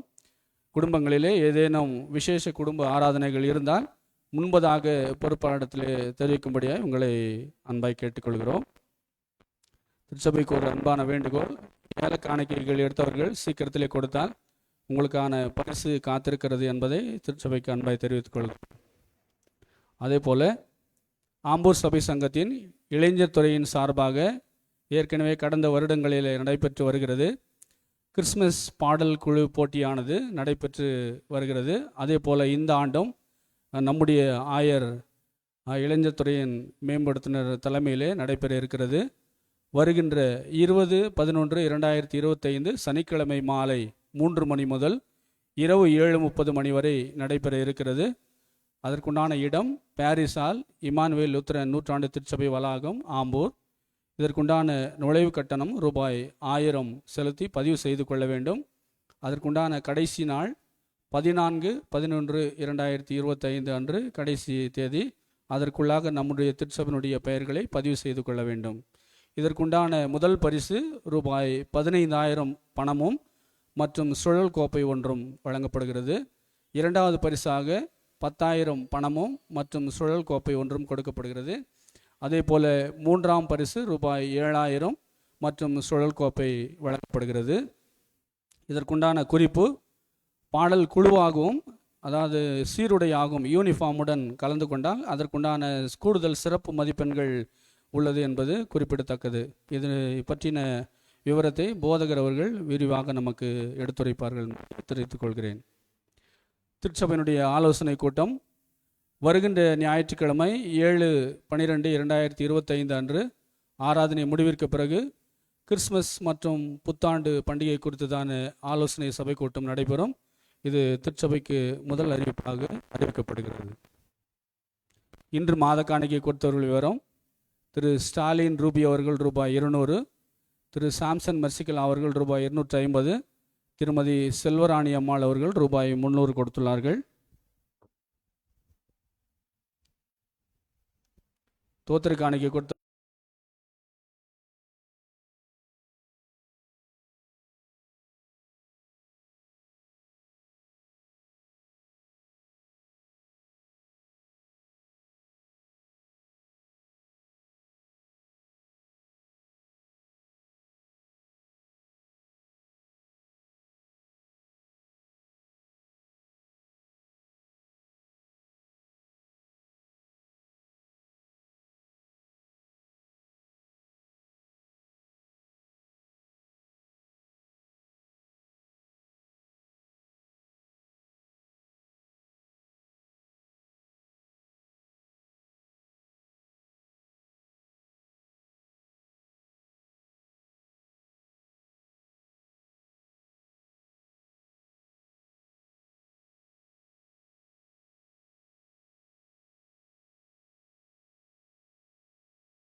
அன்பார்ந்தவர்களே, ஸோ லாஸ்ட் இயர் நம்ம சர்ச்சில் நம்ம சிங்கிங் காம்படிஷன் நம்ம போயிருந்தோம். அதுக்கு முன்னாடி வருஷம் நீங்கள் வந்திருக்கீங்க.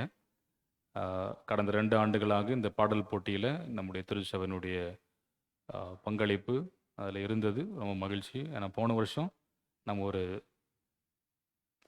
கோப்பை வாங்கிட்டு வந்தோம் இல்லையா, அந்த ஜூரி அவார்டுன்னு சொல்லிட்டு ஒரு ஸ்பெஷல் கோப்பை நாம் பெற்றுக்கொண்டு வந்தோம். இந்த ஆண்டு வந்து நம்ம ப்ரைஸு வாங்கணும், அந்த அளவுக்கான பயிற்சியை நம்ம மேற்கொள்ளணும். ஆகையினாலே ஒரு டீமுக்கு வந்து 7 to 20 மெம்பர்ஸ் இருக்கிற மாதிரி உங்களுக்கு ஏற்கனவே தெரியும். இன்ஸ்ட்ரக்ஷன் வந்து ஆல்ரெடி நான் வாட்ஸ்அப்பில் நம்ம குரூப்ஸில் ஷேர் பண்ணியிருந்தேன். ஸோ அதனால் அதற்கான பயிற்சிகளை மேற்கொள்ளும்படி உங்களை அன்போடு நான் கேட்டுக்கொள்கிறேன். ஸோ பாட விருப்பம் இருக்கிறவங்க தாராளமாக வந்து பாடலாம். முன்னாடியே வந்து பெயர்களை கொடுக்கும்படி அன்போடு நான் கேட்டுக்கொள்கிறேன். நம்ம வருகிற நாட்களில் எப்பொழுது பாடல் பயிற்சிகள் இருக்குன்றதை வந்து வாட்ஸ்அப்பில் நம்ம இன்ஃபார்ம் பண்ணலாம். நீங்கள் வந்தீங்கன்னா நம்ம அதற்கான பயிற்சிகளை மேற்கொள்வோம். ஸோ நாளையிலிருந்து நம்ம கேரல்ஸ் ஈவினிங்கில் நம்ம ஸ்டார்ட் பண்ணிருக்கிறோம். அதனால் எல்லோரும் வந்தால் ரொம்ப சிறப்புக்குரியதாக இருக்கும். வரைங்க, நம்ம அதில் வரது தான். ஸோ அதில் வந்து யாரும் பெருசாக வராமல் இருக்கிறதில்ல, ரொம்ப நல்ல விஷயந்தான். அதனால் வாங்க, இணைந்து இந்த மகிழ்ச்சியான காலங்களை ஆண்டவருக்குரிய காலமாக நாம் கொண்டாடி அதற்குரிய ஆசீர்வாதங்களை நாம் பெற்றுக்கொள்வோம். ஸோ இன்னும் நிறைய அரேஞ்ச்மெண்ட்ஸ் நம்ம பண்ணியிருக்கிறோம். ரொம்ப மகிழ்ச்சி. அநேக வாலிபர்கள் இந்த மெழுகுவர்த்தி ஸ்டாண்ட் இன்னும் நிறைய காரியங்களை மேற்கொண்டிருக்கிறார்கள். ஆகையினாலே அனைவருக்கும், அனைத்து வாலிபர்களுக்கும் என்னுடைய மிகப்பெரிய நன்றிகளையும் வாழ்த்துக்களையும் ஜபங்களையும் நான் ஏறெடுத்துக் கொள்கிறேன். இன்னும் ரெடியாக இருக்காங்க ஸ்டார்ஸ் எல்லாம் வந்து ரெடி பண்ணுறதுக்கு. ஸோ கம்மிங் டேஸில் அதை வந்து செஞ்சு முடிப்பாங்க. ஸோ அனைவருக்கும் மிகப்பெரிய வாழ்த்துக்கள். நாம் இறுதியாக ஜபிப்போம். ஜபித்து அறை ஆசிரோடு கூட இந்த வழிபாட்டை நாம் நிறைவு செய்வோம். ஜெபம் செய்வோம். எங்கள் அன்பின் நல்ல ஆண்டவரே, சர்வத்திற்கும் அல்ல கடவுளே, நாங்கள் உறுதியான விசுவாசத்தில் உமக்கு ஊழியம் செய்யவும், நாமத்தை அறிக்கையிடுவதில் முடிவு பரியந்தும் நிலைத்திருக்கவும், வார்த்தை கட்டப்பட்டிராமல் அதன் தன்மைக்கு ஏற்றபடி தாராளமாய் கிறிஸ்துவனுடைய பரிசுத்த ஜனத்தின் மகிழ்ச்சிக்கும் வளர்ச்சிக்கும் பிரசங்கிக்கும்படி தூய ஆவியானவரையும் பரத்திலிருந்து வருகின்ற மெய்ஞானத்தையும் திருச்சபைக்கு நீர் ஈந்தருள வேண்டும் என்று சொல்லி நாங்கள் தாழ்மையோடு வேண்டிக் கொள்கிறோம். நல்ல ஆண்டவரே, இரக்கமுள்ள பிதாவே, இந்த நேரத்திலும் கூட இந்த வழிபாட்டில் தம் மக்களாய் நீர் செய்த நன்மைகளை முன்னிட்டு உமக்கென்று படைத்திருக்கிற காணிக்கைகளுக்காக நன்றி சொல்லுகின்றோம். மிக சிறப்பாக வழிபாட்டின் காணிக்கைக்காக மாத காணிக்கை, ஸ்தோத்திர காணிக்கை, இன்னும் படைத்திருக்கின்ற ஏல காணிக்கை போன்ற அநேக காணிக்கைகளுக்காக உமக்கு நன்றி சொல்லுகின்றோம். அக்காணிக்கைகள் யாவற்றையும் திரு பீடத்தின் மீது நாங்கள் வைத்திருக்கும் போது ஆண்டவராக இறைவன் அதை அங்கீகரித்து கொள்ளும், ஏற்றுக்கொள்ளும். படைத்த உள்ளங்களையும் இல்லங்களையும் நீர் ஆசீர்வதித்தருள வேண்டும் என்று சொல்லி நாங்கள் தாழ்மையோடு வேண்டிக் கொள்கிறோம். நல்ல ஆண்டவரே, இன்றைய நாளினுடைய மாலை பொழுதுல நடைபெறப் போகிறதான ஆண்டவரே இந்த சிறுவர் பள்ளியை, ஞாயிறு பள்ளியை கடவுளாகிய இறைவன் நீர் ஆசீர்வதிப்பீராக. நாளை தினத்திலும் புதிய மாதத்தின் முதல் நாள் வழிபாட்டை கர்த்தர் எங்களுக்கு ஆசீர்வாதமாக நீர் மாற்றி தர வேண்டும் என்று சொல்லி நாங்கள் வேண்டிக் கொள்கிறோம். இந்த வேளையிலும் ஆண்டவரே, நீர் உமது மக்கள் படைத்த அந்த காணிக்கைகள் யாவற்றையும் சேகரித்து வந்தவரை ஆசீர்வதிப்பீராக. அறிவிப்பு கொடுத்தவரையும் ஆசீர்வதியும். திருமறையை வாசித்தவர்களையும் கர்த்தராகிய இறைவன் நீர் ஆசீர்வதித்தருள வேண்டும் என்று சொல்லி நாங்கள் மிகுந்த தாழ்மையோடு வேண்டிக் கொள்கிறோம். நாளை தினத்திலிருந்து ஆண்டவரை இந்த பஜனையை நாங்கள் எடுக்கும்போது கர்த்தருடைய பிரசன்னமும் ஒரு வழிநடத்தலும் எங்களோடு நிறைந்திருக்க வேண்டும் என்று சொல்லி நாங்கள் தாழ்பணிந்து மன்றாடுகிறோம். நாங்கள் கேட்க வந்த நன்மையான ஈவுகளினாலே கர்த்தராகிய இறைவன் எங்களை ஆசீர்வதியும். தொடர்ந்து ஆண்டவரே, சபை சங்கம் ஊடாக குறிப்பாக இளைஞர்துறை சார்பாக நடைபெற போகின்ற இந்த கிறிஸ்மஸ் கேரல் கொயர் சிங்கிங் காம்படிஷனை கர்த்தராகிய இறைவன் ஆசீர்வதியும். அதற்கான முன்னேற்பாடுகளை கர்த்தராகிய இறைவன் எங்களுக்கு ஆசீர்வாதமாக மாற்றிக்கொடும். நாங்களும் தூய ஜேம்ஸ் லூதரன் திருச்சபையின் குடும்பங்களாக இணைந்து ஆண்டவரை எங்களுடைய பாடகர் குழுவாக அதில் எங்களுடைய பாடலை வழங்கக்கூடிய வாய்ப்புகளை, அதற்கான பயிற்சிகளை நாங்கள் மேற்கொள்ள எங்களுக்கு அருளை தாரும். எங்களை தாழ்த்தி அர்ப்பணிக்கிறோம். மற்ற திருநாமம் ஒன்றே எங்கள் வழியாக மகிமையும் மாட்சிமையும் அடையட்டும். எங்கள் ஆண்டவர் இயேசுவின் வழியை வேண்டிக் கொள்கிறோம், எங்கள் அன்பின் பிதாவே. ஆமென். நம் ஆண்டுடைய இறை ஆசிரியை பெற்றுக்கொள்ள எழுந்து நின்று கண்களை மூடி தலை வணங்குவோம். கர்த்தரானவர் உன்னை ஆசீர்வதித்து உன்னை காப்பாராக. கர்த்தரானவர் தமது திருமுகத்தை உன்மேல் பிரகாசிக்க பண்ணி உன்மேல் கிருபையாயிருப்பாராக. கர்த்தரானவர் தமது திருமுகத்தை உன்மேல் பிரசன்னமாக செய்து உனக்கு சமாதானம் கட்டளையிடுவாராக.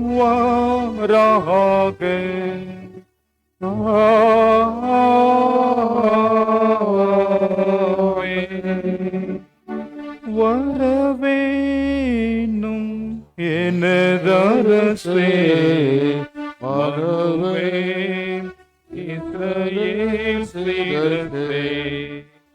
வரவேணும் எனதரசே, மனுவே இஸ்ரவேல் சிரசே. அருணோதயா ஒளி பிரகாசா, ஒளி பிரகாசா,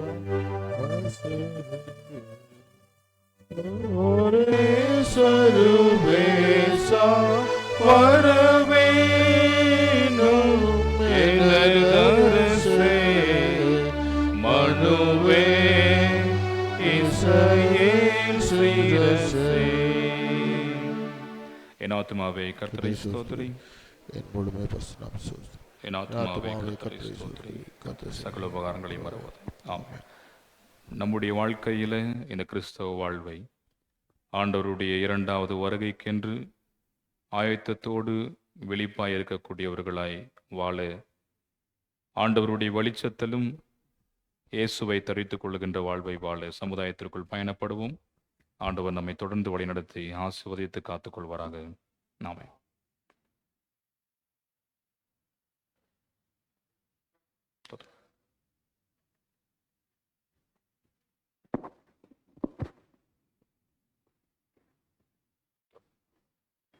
எதுக்கு சார்? இல்லை